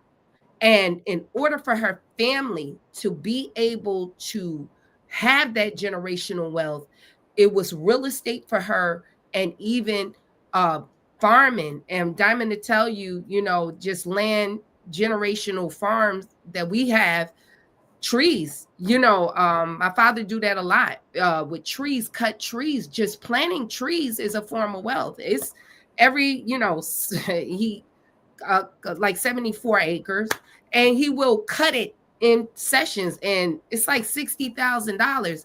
And USDA, if y'all didn't know, if you just have raw land, will plant trees. Do y'all know that? So what's called to me is dealing in land. And so for me, with my kids, it's been like rental properties, because I feel like in my generations, my mom owned land. On that side of the family, they always kind of own land, and it's land in both sides. So that's what I feel spiritually calls to me. So I invest in land. And for my kids also, like Ricardo saying, estate planning is very important. You don't want to get all of this stuff and the government actually come in at your death, make you pay taxes. So I do have life insurance. I used to be a life insurance agent, y'all. I think it's very important for you to pick the right. You don't have to get whole life, just a little bit for your burial, but you definitely want term. And once you get that term and your kids get to a certain age, you want to do like Ricardo's saying, set up trust, set up foundations, and move those assets there. And so that's one part of it. And as I always say, silver and gold, I just feel like that's got silver, gold, cattle on 1,000 hills, and land. I just work in that Abrahamic covenant for me. That's what I see. And I do, Diamond, to tell you, we have media. I do have a media company. So I am believing in media. This is a way I make my income. And just like that virtuous woman now, Hope is 3. Diamond's 27. Look at God. Hope is 3. And just like that woman, I'm able now to stay at home. So I just want to say for my women, you wait on God. God to bring you somebody. I seen it from both sides of being a single mom and now being married. But I want women to leverage y'all skill set so you can be at home with your kids. Life is so much better if you can start an at-home business and you can set up. I still pay in my quarters. I want y'all to know that I still have health insurance. I pay for my family, ADP. Diamond to tell you, she got her business. My business pay her business. My business pay her business. We both have 401ks. We also have all of these systems paying in quarters for my federal, paying into state, all of those things. And you guys, you can set up your own at-home business and get pay stubs. That's very bi-weekly getting pay stubs, because now I can go to the bank and borrow. Catch it. Now I can go to the bank and borrow. I'm not self-employed. I work for a media company that also shares my Diamond and Faith name. So and a lot of the media is set up that way. So I just want to let you guys know that's the way I see things, and that's how I see the system of how of building generational wealth. And I'll land and come on up, y'all. Feel free to answer. Yes. So actually, I have some individual questions for each person. Okay. I know Coco might. Okay, Coco, I'm going to add you back to the stage. My first question is actually coming from the comments section, and it's towards Ricardo. And the question was, how do you feel about day trading? Yeah, I mean, so even in my, I have a crypto university, and I partnered with a multimillionaire crypto. He's been trading for, I don't know, since 2011. So he's a master trader. But we do trading in crypto. Yeah, that's a skill. It's not for everybody, but if you follow the right people, and you get the right, the right training, it is something that actually frees a lot of people up and helps them make additional income. Day trading is a real skill. I like to follow the professionals. So that's why one of the reasons, I had connected, with that individual, and added it to my university for my students, because, once again, it comes down to additional streams of income. So if we can, have a master trader provide signals for us to be able to make trades in the market, we make the same trades that he makes. That's a good thing, in my opinion. But I mean, obviously, day trading is risky, because if you don't know what you're doing, you can lose money. People get liquidated all the time. So you just have to be aware of your risk, and manage it. Manage your risk. But yeah, day trading is definitely an option that quite a few people find a way very successful to get out of the rat race. And I have another question for you, Ricardo. Yeah. people were asking, so people, let's say all they know is Bitcoin, or maybe they don't even know about Bitcoin. They just heard about cryptocurrency. Yeah. Can you give areas of cryptos or which cryptos they should be investing in? Yeah, so that's one of the reasons I started M.I.M.S University. So one of my other aliases M.I.M.S is Make It Make Sense. So that's that's what I do when it comes to the blockchain and crypto space. So Make It Make Sense, M.I.M.S University. That's what we do, blockchain and crypto education. And one of the things about people that you really have to understand is the blockchain, because people say crypto and you have this preconceived notion. You have this idea around that term, but it's really the technology. That's why the education is so important. It's the most valuable asset right now, understanding what the blockchain is, the use case of the blockchain, and how that's changing our world right now. And so when you look at the monetary system, a lot of certain cryptos, people talk about obviously Ripple with XRP. If you hear Donald Trump, telling you, and he's the president, whether you like it or not, he's saying we're going to be the crypto capital of the world. He's saying we're going to lead in AI. He's literally telling you to play to make money. He's telling you these are the industries, these are opportunities where growth. Okay, he has his own crypto, his World Crypto Financial, and then obviously when you see certain people like Brad Garlinghouse of Ripple, and you hear the connections that these banks and governments and institutions are getting ready to use blockchain to do the movement of money. When you look at ISO compliant tokens, ISO 20022, which is a banking standard. When we look at how the world is going to move money, it's on the blockchain. But you have the opportunity to acquire the asset that they're going to be using to move that money, and they haven't even started using it yet. So a lot of it is still pennies, certain coins, even XRP sitting at like 250. So it's just that education. And that's what I teach, help people kind of get prepared for the new economy. Because we have the old financial system that's going away. Old financial system is a dinosaur. It's done. And so there's a new financial system that's emerging. And so you kind of just want to be, diversify heads and balance for the two, the present system and the new system coming up. Thank you for that. Thank you. The next question, I'm gonna do 2 questions per person, is going to be for Chris. And Chris, I wanted to know, if someone only had $500 to $1,000 to invest today, where should they put it to see real growth? Got you. So that's a very easy question to answer. And I'm gonna break it down like this. The expense ratios right now for a total stock market index fund is 0.01%. In English, that means for every $10,000 you make, people, you get charged $10. So $10 for every $10,000 that you make. Right now, the expense ratio for the average gold ETF is 1.5%. That means for every $10,000 you get charged $1,500. Mm-hmm. So $1,500, your money's getting taken versus $10. Which one sounds better? That's the first thing. Secondly, the average person that invests into an actively managed mutual fund only makes 4% over a 15-year period. 4%. The average person that invests into a total stock market index fund makes roughly 12 to 15% over that same 15-year period. So literally you are literally paying 150 times more money for an inferior product when you start investing into actively managed accounts that are managed by a hedge fund manager. Now, once again, this is not coming, I'm not pulling this out of out of the sky. These are certifiable facts. You can look them up. An actively managed account, on average, 99% of the time makes less money over a 20-year period than a passively managed index fund. So you should take that $1,000, go to Charles Schwab, go to Fidelity, or go to Vanguard if you got money, and invest it into that. That's the first thing.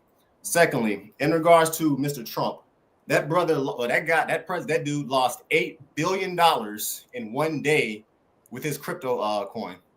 And his wife lost $1 billion as well with hers. So I'm not anti-crypto by any stretch of the imagination. I actually do have some crypto because I invest in the total stock market. And obviously AI is a portion of that. But what I'm saying, everybody, is this. I want you to Google the names like Sam Bankman-Fried. I want you to Google names like Ruja Ignatova or Carl Sebastian Greenwood. These are all crypto people that are literally looking at 25 years in prison because they were stealing people's accounts.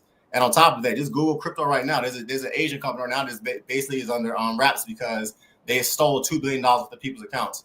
So if Donald Trump is telling you basically to invest into crypto, this is the same guy that couldn't make money in the casino and basically got bankrupted on every business he's ever started. If he's telling you to go into crypto, I'm not saying don't go into it. What I'm saying is this: tread very carefully. A lot of times, what I find when I talk to my boys in the hood, I talk to my family in the projects and stuff. A lot of times they want to push trying to get wealth very quickly, and crypto is unfortunately the thing that they go to because a lot of the times they don't know what they're doing, and as a result, they basically put a lot of money into something and they're enthusiastically ignorant and don't know exactly where it's going to go. So if someone had $500 to $1,000 to invest today, invest into a total stock market index fund. And why? Because you are literally buying the entire stock market. It's extremely diverse. The expense ratios are very low. They have an insanely good track record. Last year, I was making 28% for the index funds I was investing into, and my expense ratio was $0. So if you were to ask me where I put my money, I'm gonna tell you the same thing. Put that $1,000 into a total stock market index fund, or a total stock market index fund that tracks the S&P 500 every time. And if you do that and you watch your money grow, it consistently is going to go from 100,000 to $500,000 to $1 million to 10 million. That's what I'm gonna advise you to do. Well, thank you for that, Ricardo. I don't know if you wanted to chime in or add anything there before we go on to the next one. But Chris, I had two questions for you, but you answered both of them. So I just want to give Ricardo a chance to. Yeah, I would just say, that's why education is really important. There are different ways to get, to where you want to get to, and whoever's advice you listen to, recommendations, suggestions, opinion, it'll align with your spirit and you will go with that direction. The whole point is that you want to figure out how you can get ahead in this economy and prepare for what's to come. I mean, in regards to Donald Trump, that's why I always said that whether you like him or not, apparently he doesn't like Donald Trump. It has nothing, that wasn't even part of the conversation. Donald Trump did launch a meme coin. You see, that's where education comes in, because there are different type of blockchain technologies and cryptocurrencies out there. So, I mean, I don't feel like there's bash this or don't do that type of thing. What makes sense with you align to it, but just get educated. Manage your risk tolerance. Make sure you follow the right people who can give you the answers. And so you can do your due diligence. That's the most important thing. But the blockchain, you talk about scammers, and I mentioned Wall Street, but I didn't mention the CEOs of the banks and the companies that stole people's money. I didn't talk about the exposing of what Doge is doing right now. The same people. It's you can look on both sides and sit there and try to make these comparisons. It's pointless because it doesn't really help people get ahead. They want to find answers that's going to help them in their situation. So blockchain and crypto is real. It's helping a lot of people in this economy, millions of people. There are people who do get scammed. There are people who do use the blockchain and crypto for wrong, but that's the same thing in the traditional financial system. So, it's not this kind of point here, point there. It's just, find, the options that work for you, and just get educated. That's all. Just get educated. That's the best thing. And if I can add, this is the point. Just I believe y'all both have very valid points on both sides. And just like even like Ricardo was saying, even in the stock market, it was, back in the day, penny stock. A lot of people invested in and they lost a lot of money in penny stock. So even you had to crash on Wall Street. This is why they have the thing. Real estate crash. You can't take all of what I say. You could lose your shirt in real estate. Let's not get it twisted. Okay. So this is why they have, you don't put all your eggs in one basket. This is the point.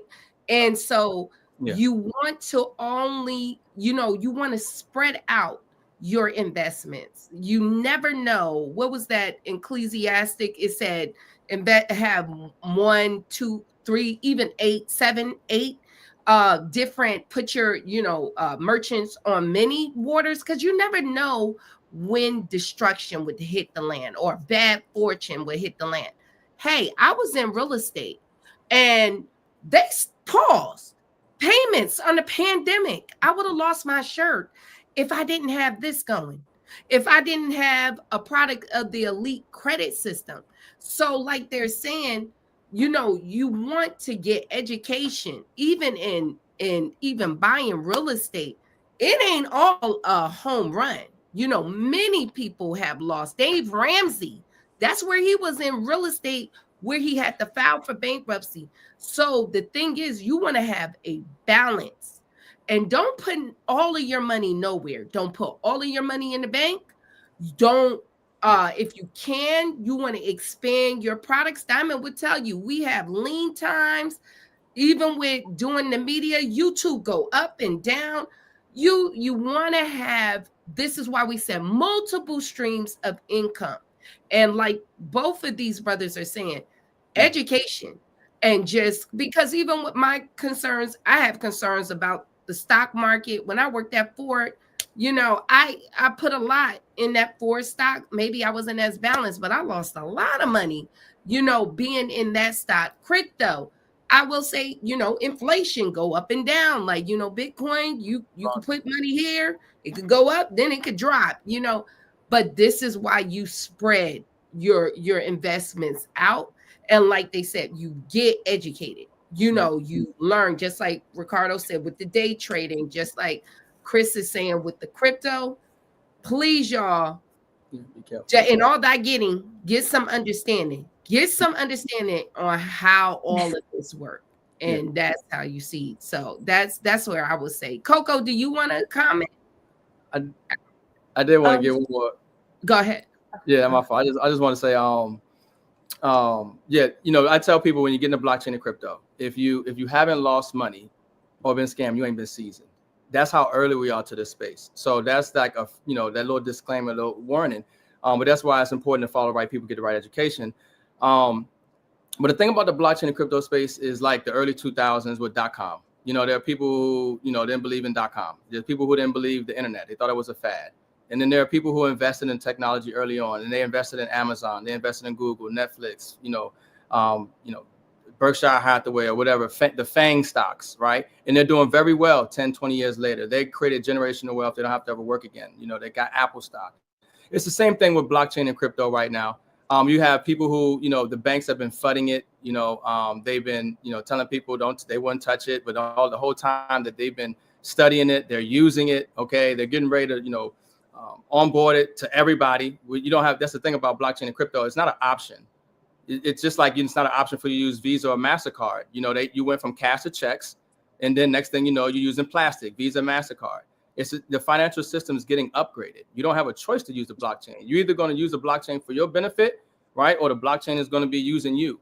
So, that's the thing about being early. People who are early to innovation, they're the ones who normally, stick their head out and they take the good and the bad. But they're the one who benefit long term because they caught on to something that the rest of the world was late to catch on to. And so that's what a lot of people in blockchain and crypto are realizing as they get educated, as they see the information that the bankers and the institutions, what they're doing with the technology, and say, oh, hold on, there's something here. This is not just some speculative space where people are getting scammed. This is actually real technology where the actual elite, the banks and industries are actually getting ready to move all their money onto and have everybody onboarded on. It's a totally different reality once we get there. But those who see it early on, those are people who invest in it early and are going to benefit massively and create massive generational wealth. So there's a little clarity there. Yes. Well, thank you. I love that, and again, in honor of Black History Month too, it just shows that we have diversity of thought. Everybody here is super intelligent, super knowledgeable in every sector, and so it's a great thing that you never agree with everybody about everything, so it's wonderful to see. I'm not gonna lie, I loved it. I was about to say fight back. I was thinking that too. But Chris came out with the child. I like that. Y'all know I watch battle rap too sometimes. Like, yeah. I love it too. I love it too because it creates great dialogue, and that's what's needed for people to really grasp the magnitude and the options of what's available. That type of discourse is best for the audience, because it allows them to get a better understanding. So it's good. I love it. And it doesn't mean any side, because even with politics, people are very triggered, but you want balance. You don't always want everything on one side because some things you don't like. But in all of these things, yes, administrations actually, you want to follow what's going on with the policies so you know how to invest, because investing is in seasons. Like Chris was saying, there's the S&P. it has a track record of actually just in its performance. So like he was saying, you know, 8%. just going with Charles Schwab by yourself without having asset managers, he just gave you the numbers that you're going to triple down on your numbers compared to having that fund to actually be managed where they just rob you out of all those fees. So he is right. And like you said, the long term, most millionaires are made over the age of 50. So a lot of people are coming at things to getting, rich really quick. But like he's saying, investment is a long term strategy. And so it is good to hear both, sides of thought. I really enjoy, just the different sides. So we really appreciate it. Yes. So I have a question. I'm gonna go Wait, on. let Coco let Coco answer. Sorry, Oh, I'm sorry, Coco. can't. Oh yeah, no, it's good. Yeah, I wanted to. I had a question for No, Coco. no, Coco, do you want to answer? Are you No, I think I mean they filled me up with I'm okay? still Okay, Yeah, Coco's yeah, fine. processing I'm just everything sorry. that they said. I'm digesting. So Okay, yeah, let's give them something else if you like, Diamond. yes. So Coco, I think I have three questions for you, but I'm going to start with the first one. Okay. So there was actually a few questions about songwriting and recording. Do you have any tips when it comes to making money in the music industry, and how did you get started? I mean, like the bare basics. We had a question I just want to put up from Sunshine. She said, "I write songs, but I don't know how to record. Can I get some heads up?" And she also asked about how does one, oh, she was asking how does one record a song, but if you could talk about how to make money in that space. Okay. So to make money in the space, my immediate suggestion is to make sure you take once it's recorded and distribute it on the major platforms. I tend to recommend TuneCore because I learned from experience. I'm not a person that lends advice on areas that I'm not polished in or that I'm not already in a scenario where I've done the comparisons to get the results oriented achievements that you like. So I start with TuneCore. I have clients that I've represented in public relations that have released on CD Baby and DistroKid, and they seem to be happy in some areas, and some areas are challenging. But if you're going to release a song after it's recorded, the first thing you want to do, you want to copyright it. You want to get a publisher. And that could be BMI, which is free of charge. You just start a BMI account with no money, and then you list your songs to let them know how long the song is, 3.5 minutes. For example, if you wrote it, if there's another writer or composer who's ever making the track, everybody name goes there. If you own it 100%, it's just your name attached to the song in the BMI publishing. And then you can actually release it, right? So you don't want to put it out there before it's got encryptions, and you don't want to put it out there before it's got copyrights and a publisher. The publishing is important because after you release the song, say like you go on TuneCore and you may pay, it may be 19.99 now for one single. That's one song. And if you do an album, I think it's about 49. Don't quote me. The rates have changed in the past year. But if, for example, you did an album, maybe you have 15 songs, an album to release is going to run you about 49. Okay. But either way, once it's released, it starts to pay you in so many ways: downloads, monetization. You could get sync licensing. And don't worry about all these terms. If you become a TuneCore member, which it's free to sign up, but it's not free to release. So that's the $10 we talked about, right? The power of music, money, and monetization. Once you sign up for your free TuneCore account or any of the other platforms, then you can start uploading music for a small fee, and then they will collect the money for you and they will deposit it into your account. You don't have to collect. That's the beautiful thing about having a major distributor for pennies on the dollar. They do the job of finding where your music is playing, whether it's on the internet, YouTube, somebody's website, a radio station jingle. If it's playing in the club or someone's performing it, you can get mechanical royalties, performance royalties if someone wants to license it for a stage play or a movie. Movie scores and soundtracks, jingles, right? You can even do ringtones. They still do ringtones. So your song can be a ringtone. So start with an account where you can distribute it for a small fee, and then promote the song, dear. You have to promote the song. I always tell people, God bless, but like Michael Jackson, if his dad didn't take him out of the house and his brothers, the Jackson Fives, to do these talent shows, they would have never been discovered as great as they are and were.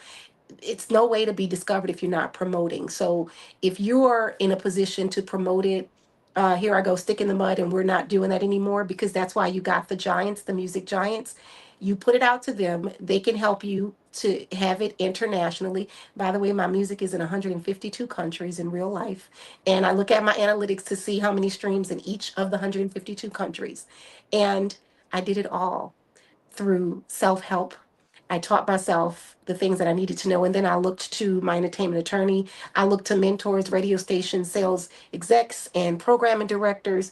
And as they were giving me information, I was consuming. And then what I do, with my magazine, I go share it with people. Hey, artists, if you want to know about the music, buy my book in the magazine. I can't reach everybody at the same time, but you can get the information out, which is another source of passive income. So just like your books are money, the music is money. And in the Power of Music, Money and Monetization, I actually break down in 67 pages the information that you need step by step.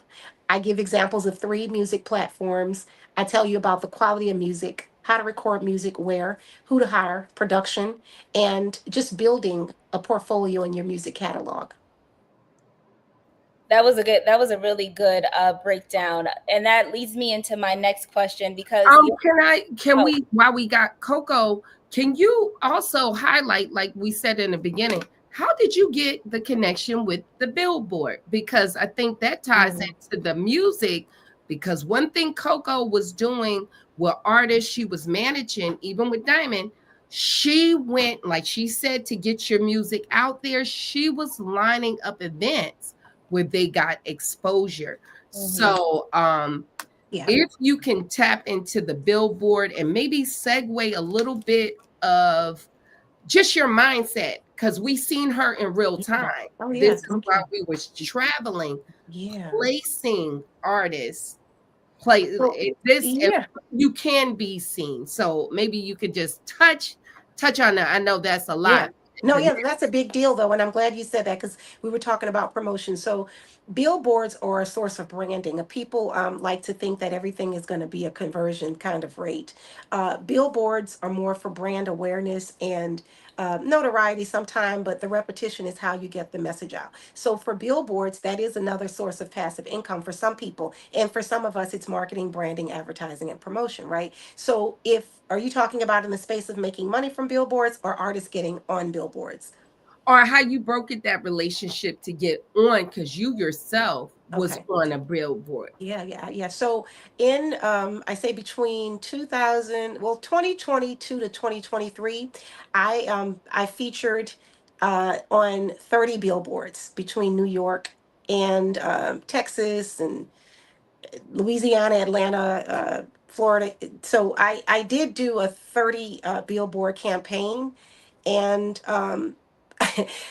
the billboard relationships, I had approached 4 different companies. The first company, um, they they gave me the rates that are standard. I wasn't surprised about it, but I was like, oh, this might be the only time I could ever do this. That was in 2016, and I think I paid as an artist in a brand. I paid about 2,500 to run that for a month, and it was in front of the Louisiana Superdome, and so that was a wow factor for me. But I was like, I can't afford to do that like frequently, like every month or whatever. But later on, I realized that I can get billboards by working and negotiating. So then the next time I went in with negotiations, and what I found out is that you can pay almost anything you want if you have the guts to speak up for yourself.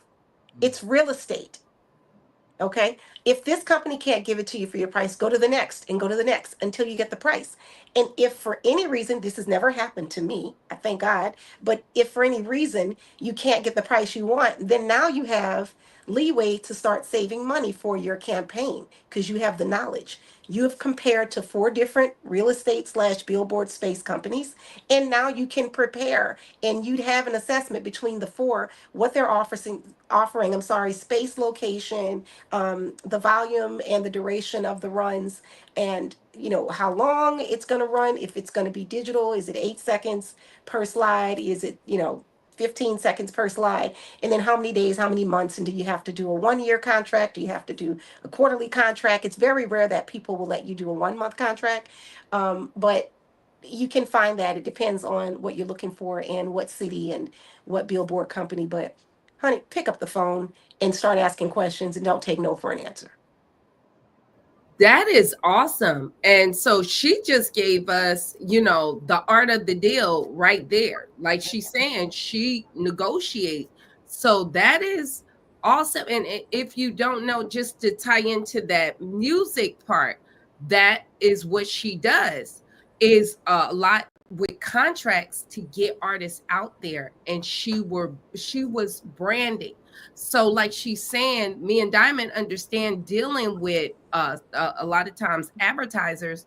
Some of them, just like Coco said, want brand awareness as a campaign. A lot of y'all don't know DoorDash was losing money. Even I think Ricardo touched on it with the .com.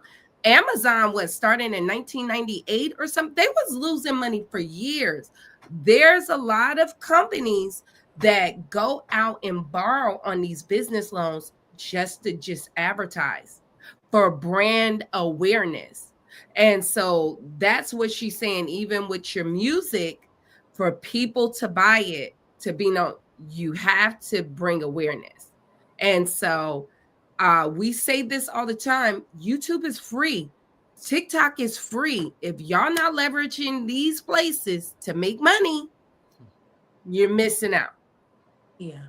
Yeah. So you can go with your next question, Diamond. Thank you, Coco. That was Coco.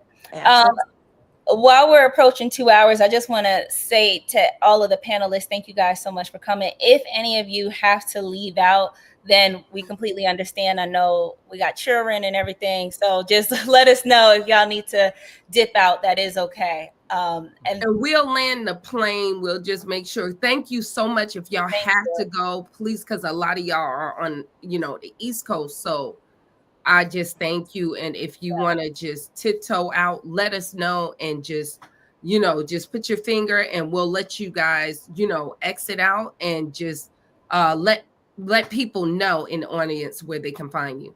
Yeah. Ricardo, do you have to dip out? No, I think I'm good. Okay. Awesome. So Mom, I have 2 questions for you. One is on real estate. The second will land on credit. Okay. I have a specific question. I'm trying to figure out how to frame it, but I want you to maybe give advice or speak to people that are under 40, specifically in the real estate, that want to do real estate investing or have lost the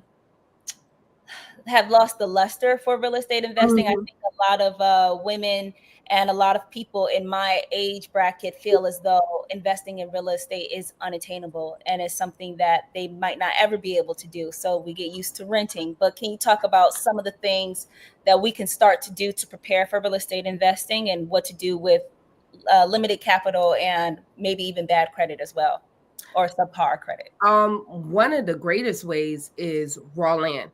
So I think a lot of people don't understand, if you buy raw land, do you know you can take that to the bank and leverage that to build as a down payment? I think if you want to keep it as simple, think about Monopoly. What did they do when you get in to win the game? You buy the land first and then you develop it. So a lot of you guys, if you want to build, now it does depend on the market that you're in. You can start in many areas with raw land. And a lot of people look down on it if you're from certain areas, but mobile home is a great way to start your home buying journey. Like you can get used mobile homes and they are real easy to actually fix up And that can be where you start. One thing about a mobile, and a lot of these mobiles are much different now. When you go into those mobile homes, you don't need a strong credit score. Even when you go to those dealers, you can buy used ones. If you own the land, you can pretty much get it turnkey. And a lot of that financing is not a mortgage, it's like a car loan because they don't seed it. And so if you're not getting it seated, your taxes don't change. One thing about, building on and developing a property, your tax rate changes, but with mobile homes, they are not seated. And so you're really just paying for the land where your taxes can be much cheaper. So that's one way if you're in a rural area, and those are ways that you can, if you have family that have land, maybe putting a mobile or getting permission and maybe working out a deal to buy their land in payments while your mobile is there. You can set up a contract. Or I also was telling somebody today, they were in particularly in Oklahoma. If you buy acres, you can buy acres of land, and maybe a quarter of an acre, you make sure you etch that out, and then you leverage that with the banks. So if anything happened where you might lose that home, you never know, those other acres do not get wrapped in, with the loss. And half an acre is a really nice property to build on. And so, that's one way you can invest. There's different ways now with land. You can lease land out. If you have land, it's people with cattle, like looking in, even in Jersey, there's people that rent other people with cattle. There's a lot of young people now that want to be farmers, but they can't afford the land. So if you can buy the land and you can set up structured payments and take out a loan to purchase the land, then you might could turn around and lease it while you're somewhere else or getting ready. And that can be wind. So, now green energy, some places, a lot in Texas, looking at that, they have wind vines. So there's different ways that you can make money off of land like that. Hunting. My father always get offers for hunting. Now with a lot of states, even with growing weed, a lot of people need land. If they have that, they want to grow cannabis, they don't control that. You have to look at your state, but some people want to lease. You just got to make sure you know about whatever your state rules with that, but you can lease that out. Diamond have a video on Neighbor. You can make money off of raw land just by having people to park on that land, depending on where it is. If that usage, especially if it's not in the city, sometimes if you do have a home and have a driveway, you can lease that out. Or vacant land, you can throw up a pole barn that's really cheap, or some kind of other storage where people can tractor trailers. So land is a good way. And like I said, if you're in urban areas, a high price area, like with me in Jersey where I started with multifamily, 3 units. You can still get an FHA loan with 4 units, so you can live in that unit, and then the other 3 with cash flow. So now a single family home, you cannot write off your property taxes, you cannot write off your insurance. If you get a multifamily, that is a write-off. And I know people are bothered by Donald Trump, but gosh darn it, I love it when he get in office. I'm in real estate. Last time, 100,000 and better as a write-off. You can write off a lot depending on who's in office. So a lot of times y'all got to look at that. Instead of you working in a single family home is a liability. Your mortgage payments is not a write-off. And you got to think about that. A lot of that is a benefit. Do I even want to pay off my multifamilies? Not really. No, I want to leave that money there because it's a write-off. If I don't have taxes, that's not a write-off. I mean, a mortgage, that's not a write-off I can use to my benefit. And so some of those things you want to think about.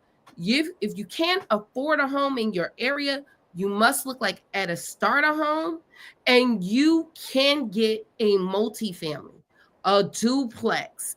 Maybe you have to kick some in, but you can keep that home. And now, when you buy another home, that single family home, this home, the rental income is now paying for that home, and you qualify for more because that's a cash producing asset. Unlike, you ain't got to need another job. So if you don't have a spouse, I didn't. This became my spouse because now I can show I make money. So now for that single family, I could show more annual income I can qualify for because now I have rental income. So you might need to look at that. I just say just research your own market. If you go the multifamily route, um, that is good for a single person. You can live rent free, but just watch out for your landlord tenant laws. I tell y'all, if it's blue and a landlord tenant, I mean with landlording, if it's blue, it ain't for you. If it's red, you better go ahead. Red states is where it's at. If you're gonna be a landlord, get mad, but that's what it is. Blue is terrible. Okay, I'm sorry. It's not just in your favor. And some of y'all get mad about politics, but get mad, boo boo. You're going to be mad and broke. If you don't know how to play where you are, that's what we tell y'all in this business stuff. Some of y'all live in certain states like California.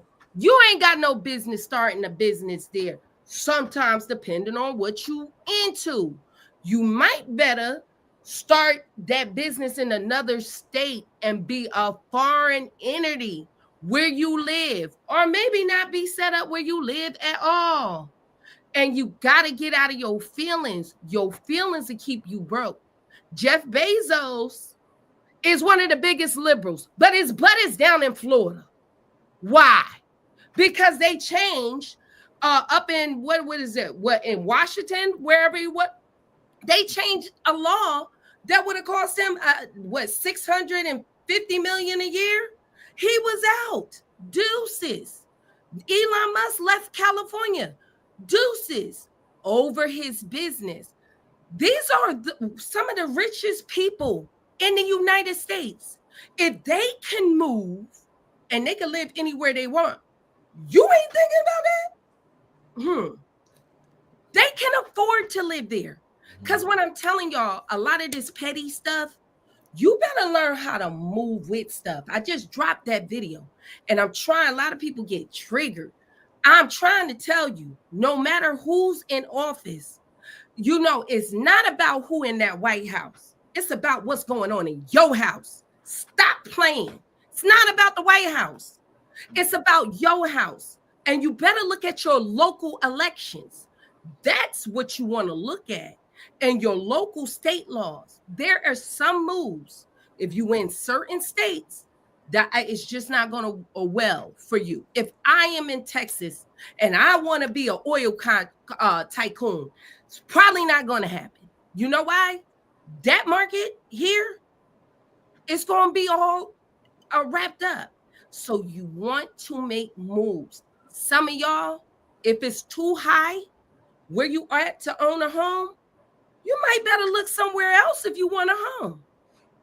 Okay. Do you want a home? Because I have to tell a lot of people that. Or do you want to shine around people you know? Do you really not want a home? You got to think about what's in your good. And some of these states, like I'm just going to touch this.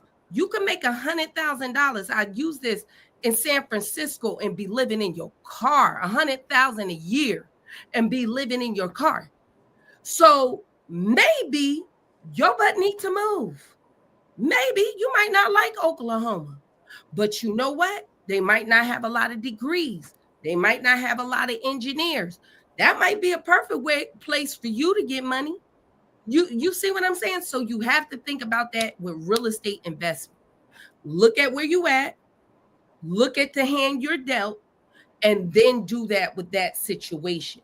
But try to set up. If you're a young person, maybe you can do glamping. There's all types of things. Some people want rural land just to get away.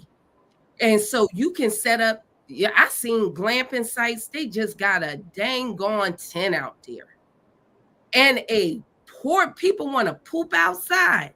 If you got the right piece, I know you seen that, Diamond, right? Or one of those compounded. Some people really want to poop outside. They really want the experience. They'll be paying the mint for glamping. You know that glam site, me and you, I did for y'all. It was $500 a night for the glamping experience. Some of y'all could get some money if you get some raw land, set up a glamp site, and maybe one day you want to build there or you can sell. So that's the way I see. And also tiny homes. Tiny homes might be a new way with raw land. Some of y'all go to Home Depot and get one of them little tough sheds and mac it out. But going back, if you really want that, instead of throwing your money away in rent, a lot of millennials are choosing to move to other states that are more conducive, where if they're in the state they want a family, where they can really afford to buy a home and what you can build. Certain states don't allow for certain types of buildings. You're not going to catch a barnuminium in New Jersey. It's just not, or New York City. It ain't happen. But somewhere like Texas is on and popping. You can get you a little mini mansion, all right, for pennies on a dollar. So I hope that I laid that out. I know some people might be mad. Hey, it is what it is. But you better think about that, because you're going to be mad and broke sitting around in your feelings. It's not about that White House. You better focus about your house. And I don't care what they're doing. You better move accordingly. That's all I'm just saying, because time and chance happen to all of you. But one thing you gotta have to do, you got to understand the times and seasons that you in. All right, that's what you want. When Biden was in, green energy was where it's at. Do you think green energy is where it's at? No. And when the pandemic was popping, Pfizer and Moderna stock was where it's at. You see what, for that season? Now they looking to try to sue folks. I don't know how they trying to get some suit going, but I'm just telling you. So you want to study the market, study, really study the win on what you in. And it's the same thing about real estate. Study it. It's a way to get in, but just look at different ways of doing it. I'll land. Thank you for that. And then my last question for you would just be a credit question. And I want to ask, if someone is either starting with no credit or if they have really bad credit, what is the number one thing that you would tell them to attack first or to look at first to improve that? Number one, understand individually for you what is wrong with your individual credit. So it's just like a report card. When you were back in school, high school, you got English, math, then you may have science, and then elective and gym. Those 5 areas build up your GPA. If you're failing math, you're probably not going to graduate. It's going to bring your GPA down. If you're failing English, it's going to bring you down. So that's payment history and utilization. Those are your big boys. And so if you were failing in these classes, you would go to that teacher and find out, what can I do? Can I get rid of that grade? Can I retest? That's your deletion. Can you get rid of that? Can you just wipe it off? Or sometimes they'll say, well, that grade is what it is, but you can do some extra credit. Your extra credit could be some trade lines. Wow. Trade lines. You might can piggyback off of somebody else good credit history, add on as an authorized user, or you can find some credit builders, or even with that utilization grade credit cards to increase your credit score. But you need to find out where you're failing at. What is bringing down that score? Just like when you was in high school, if your GPA is in the gutter, you're going to find out, where am I failing? And you want to fix that area.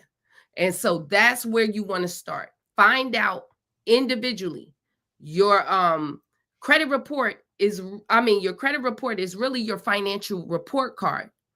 Find out in when these 5 categories what's going on and what you want to do. Where am I failing at? Where's my problems? And then we can substitute in with some extra credit, or let's just remove that grade. I hope that helps. Yes, yes. Thank you so much. So we're gonna start closing now. As we're closing, if anybody has any last minute questions or anything like that in the chat, please let us know. But I just want to go around. First of all, I want to thank everybody so much for joining, and we had great discussions tonight. And I just want to go around and give everybody a brief chance just to tell us where we can find you. How can we stay connected to you? In any last closing words? And again, we are doing this in honor of Black History Month. So if there's anything encouraging that you want to leave off with everyone here. So I'm going to start with Coco. And then from Coco, we'll go to Ricardo, we'll go to Chris, and then we'll go to my mom, and we'll close out here. Well, again, thank you, Diamond, Sherry. It was nice meeting the two of you gentlemen as well. I've learned so much. I feel like I'm ready to go in some areas that I didn't know so much about. And for me, if you're interested in either purchasing my books or learning more about what it is I do, even publishing with the magazine, certainly do go to my website. It's Succeed and Get Money. The word succeed and A&D, getmoney.com. And there are submission forms that you can complete there to inquire with me. The biggest thing that I wanted to tell you guys that I'm excited about today is as of March 15th, I'm starting a new entity, and this was by suggestion of my son. This year marks 20 years since I left accounting, and I'm going to be opening a accounting firm.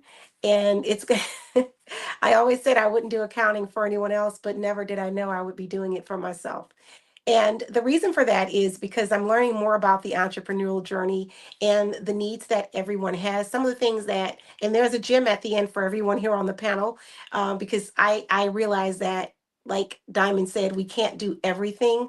But one of the things that I realize is with entrepreneurs and with this being Black History Month, we don't have the tools. A lot of people are gatekeeping. And then most of us, because of the blessing of the evergreen cash, we're going digital with everything. So I am, just for a period of time, going to work with up to 2,000 talents, businesses, startups, independent artists, and as well brick and mortars. I want to make sure that the accounting and bookkeeping is proper, that everything you need to know about credit, which we can lean on my girlfriend, Sherry, everything you need to know about building passive income, where maybe Diamond can share a note or two and they can opt into your services. This is where we collaborate collectively. Those that are looking into investments and stocks and the gold, and I'm going to lean on you. You know,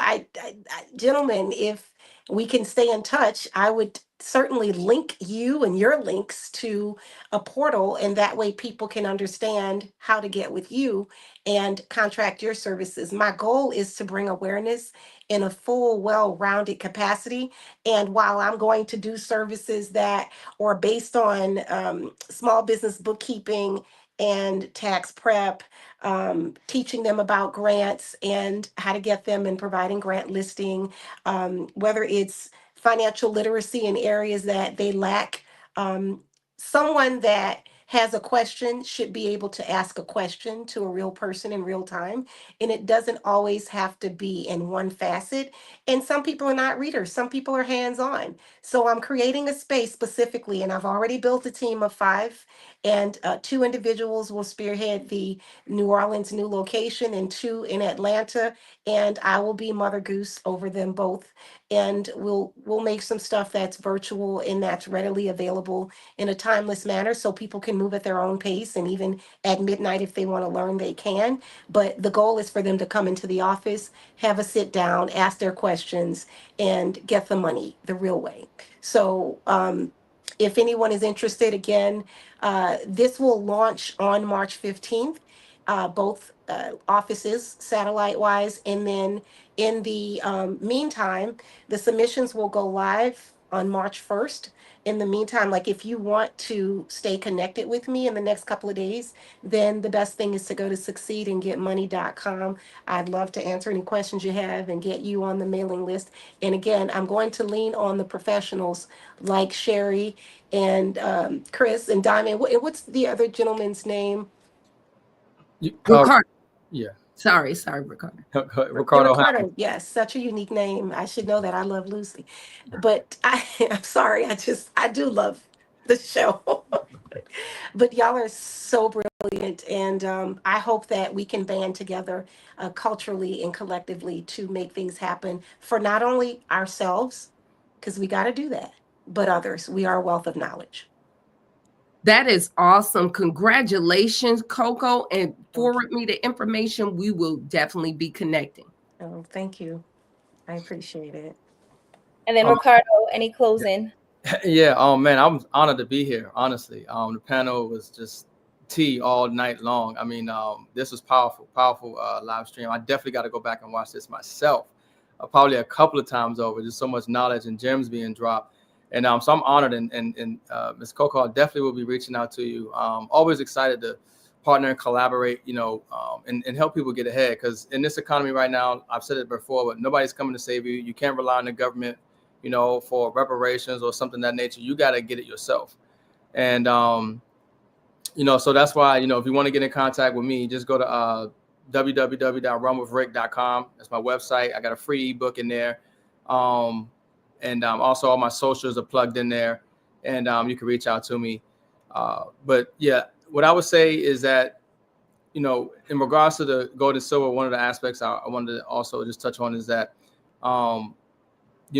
this is how you can actually build generational wealth and preserve your wealth without exposing it to risk. It's the only asset that actually does that. Gold is that tier one asset with zero risk associated to it. So I say that for those who have a low risk tolerance when it comes to trading or crypto or whatever have you.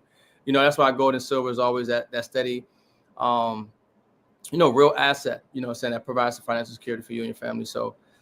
But yeah, definitely reach out to me on my social medias. And like I said, I'm honored to be here. And I think it was a great show, great information that was provided. Yeah. Thank you. And then Chris, if you could let us know your closing thoughts and how we can stay in contact with you. Yeah, first off, Diamond, it was a pleasure meeting you at FinCon. That was a phenomenal experience. So thank you. And thank you for inviting me to this platform and this forum. I thoroughly enjoyed every second that I was here.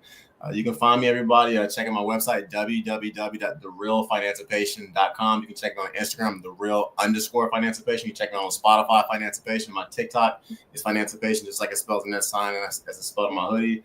Check out my financial blog as well. In regards to e-products, I have a scholarship book that I showed you guys earlier on Amazon. I would show you the actual physical copy, but I mailed a few of them out to my family members earlier this week. And additionally, check out my financial blog as well, Financial Patient. And on top of that, I'm also going to be dropping an e-product very soon. That's going to be about 6 to 8 hours of content that's going to come directly from me. And I'm going to walk you through what I spent $150,000 learning in grad school. I'm giving it to the people who purchase that e-product, and it will turn you into a millionaire. Closing thought as well. If you invest $1,000, if you put $1,000 into a brokerage account and you invest $1,000 every month into it, in a total stock market index fund that tracks the entire total stock market, and that returns roughly 12%, and you will have $1.1 million in 20 years. So that's literally, and it's literally as simple as hitting click every once a month. So in every year, you'd spend 1 hour checking the stock market, and I just taught you how to be a millionaire. Another thing I would like to say as well, everybody, I didn't touch about this earlier. I fought in rings and cages all over the world, boxing, kickboxing, doing mixed martial arts. Take care of your body. Your body is arguably your number one vehicle and tool to get wealthy. And one of the things I find a lot in corporate as well as in entrepreneur space is that people just don't take care of their body. And if God blesses you with an $100,000 a year career and you die at 40, you just cost your family $2.5 million because you died 25 years prematurely because retirement age is 65. So take care of your body, everybody. And Ms. Coco, I definitely want to reach out to you because half my cousins want to be rappers and singers and stuff. And I know you know the industry way better than I do. And these guys and these women, they got talent, but they're just not, it ain't working for them. So I want to reach out to you and kind of get your brain about how to do it. And I would love to do some financial one-on-ones with all of you as well, because I can turn you into a millionaire simply. very simply. So that's it for me, Diamond. And thanks. And yeah, let's definitely link up because I want to find out how you made $30,000 off that one video. We gotta do that, okay? Yes, for sure, for No, sure. Chris, we gotta have you back. Yo, you got jokes. Yo, y'all, this was an awesome panel. We gotta have y'all back. We might want I might put it out here. We want to do this once a month or something. If y'all want to bring whatever to the people. Chris, if you can text Diamond the link to your Amazon book so we can drop it here, because I put it here. Coco, your link to your book, your Amazon. I asked you for that, Chris. Send us your Amazon link. Okay. If you, Ricardo, have any books, if not, brother, we got to get you a book on how much game you've been spitting. You need a book. I'm sending it to you right now, okay? Okay, please. And we want to get these links to the people so they can get y'all information, and I will be dropping it. I just want to say thank y'all so much. This was super, for me, it was super awesome just to share this information. Please, if y'all welcome, let me know if y'all want to come back. And we would love to do a panel, even with relationship, maybe next month, just talking about, because all of you guys, Diamond is single. But that's a great perspective for all of you guys to talk about being parents, relationship, and how y'all build wealth in your with your significant other. That's a big thing. Yeah. Because there's a lot of us. You may have a counterpart, and we talked, me and Diamond talked about this, opposite attract. You might be the financial one, and that other person may not be that financial one. They might keep the, household together because they are a relationship person and those things. And how do you navigate through that? So I would love to hear y'all perspective on that. If you want to come back, we'll definitely chop it up, and y'all maybe can share, how to navigate to still build wealth for your family, but also try to keep your relationships. So I don't, Yes. if y'all want to The number one financial thing you can do to build wealth is marry the right woman if you're a man. So I mean, yeah. And we'll talk about that. See, now we're about to get messy. What is the right woman? This is getting exciting. Proverbs 31 woman. See, that we gotta find her. We gotta find her. Yeah. So we can discuss that. I think that's another thing, because a lot of people don't understand divorce is the way that you're going to lose half of your wealth. I'm just saying, child support is a lot of ways that people are financially suffering, like men with that going on their credit reports, like just co-parenting and, really not having resources together. And number one way of divorce, I believe, is finances. It go back and forth with infidelity, but I believe financial is the number one. So, just sharing insight on ways to navigate that, it may help people on that view. If you guys, if we do a panel on that, so hopefully that would help. So thank you, everyone. Diamond, I'll let you close out, and thank you, guests, once again. Yes. So just housekeeping stuff. This live will be available on replay, I think, on everybody's social medias that are connected right now. We will leave everybody's links in the description box, and we'll remind you in the pinned comment that you can find the links in the description box. And we just want to thank everyone. Please sign up for the Elite Credit System and reach out to any one of us that is here. You can find me on YouTube, Diamond Chanel, and I should pop up for you. And thank you guys so much. And thank you to all the panelists that are here. I hope you all have a wonderful, blessed night. Thank you. Thank you. Hey, Diamond, post that link for the book, okay? I got okay, yes, we got you. Links. Okay. Yeah. Thank you, everyone. Enjoy your night. Take care. All right. Thank you. Take care. Bye-bye. Have a good one, ladies. Take care, Ricardo. Peace.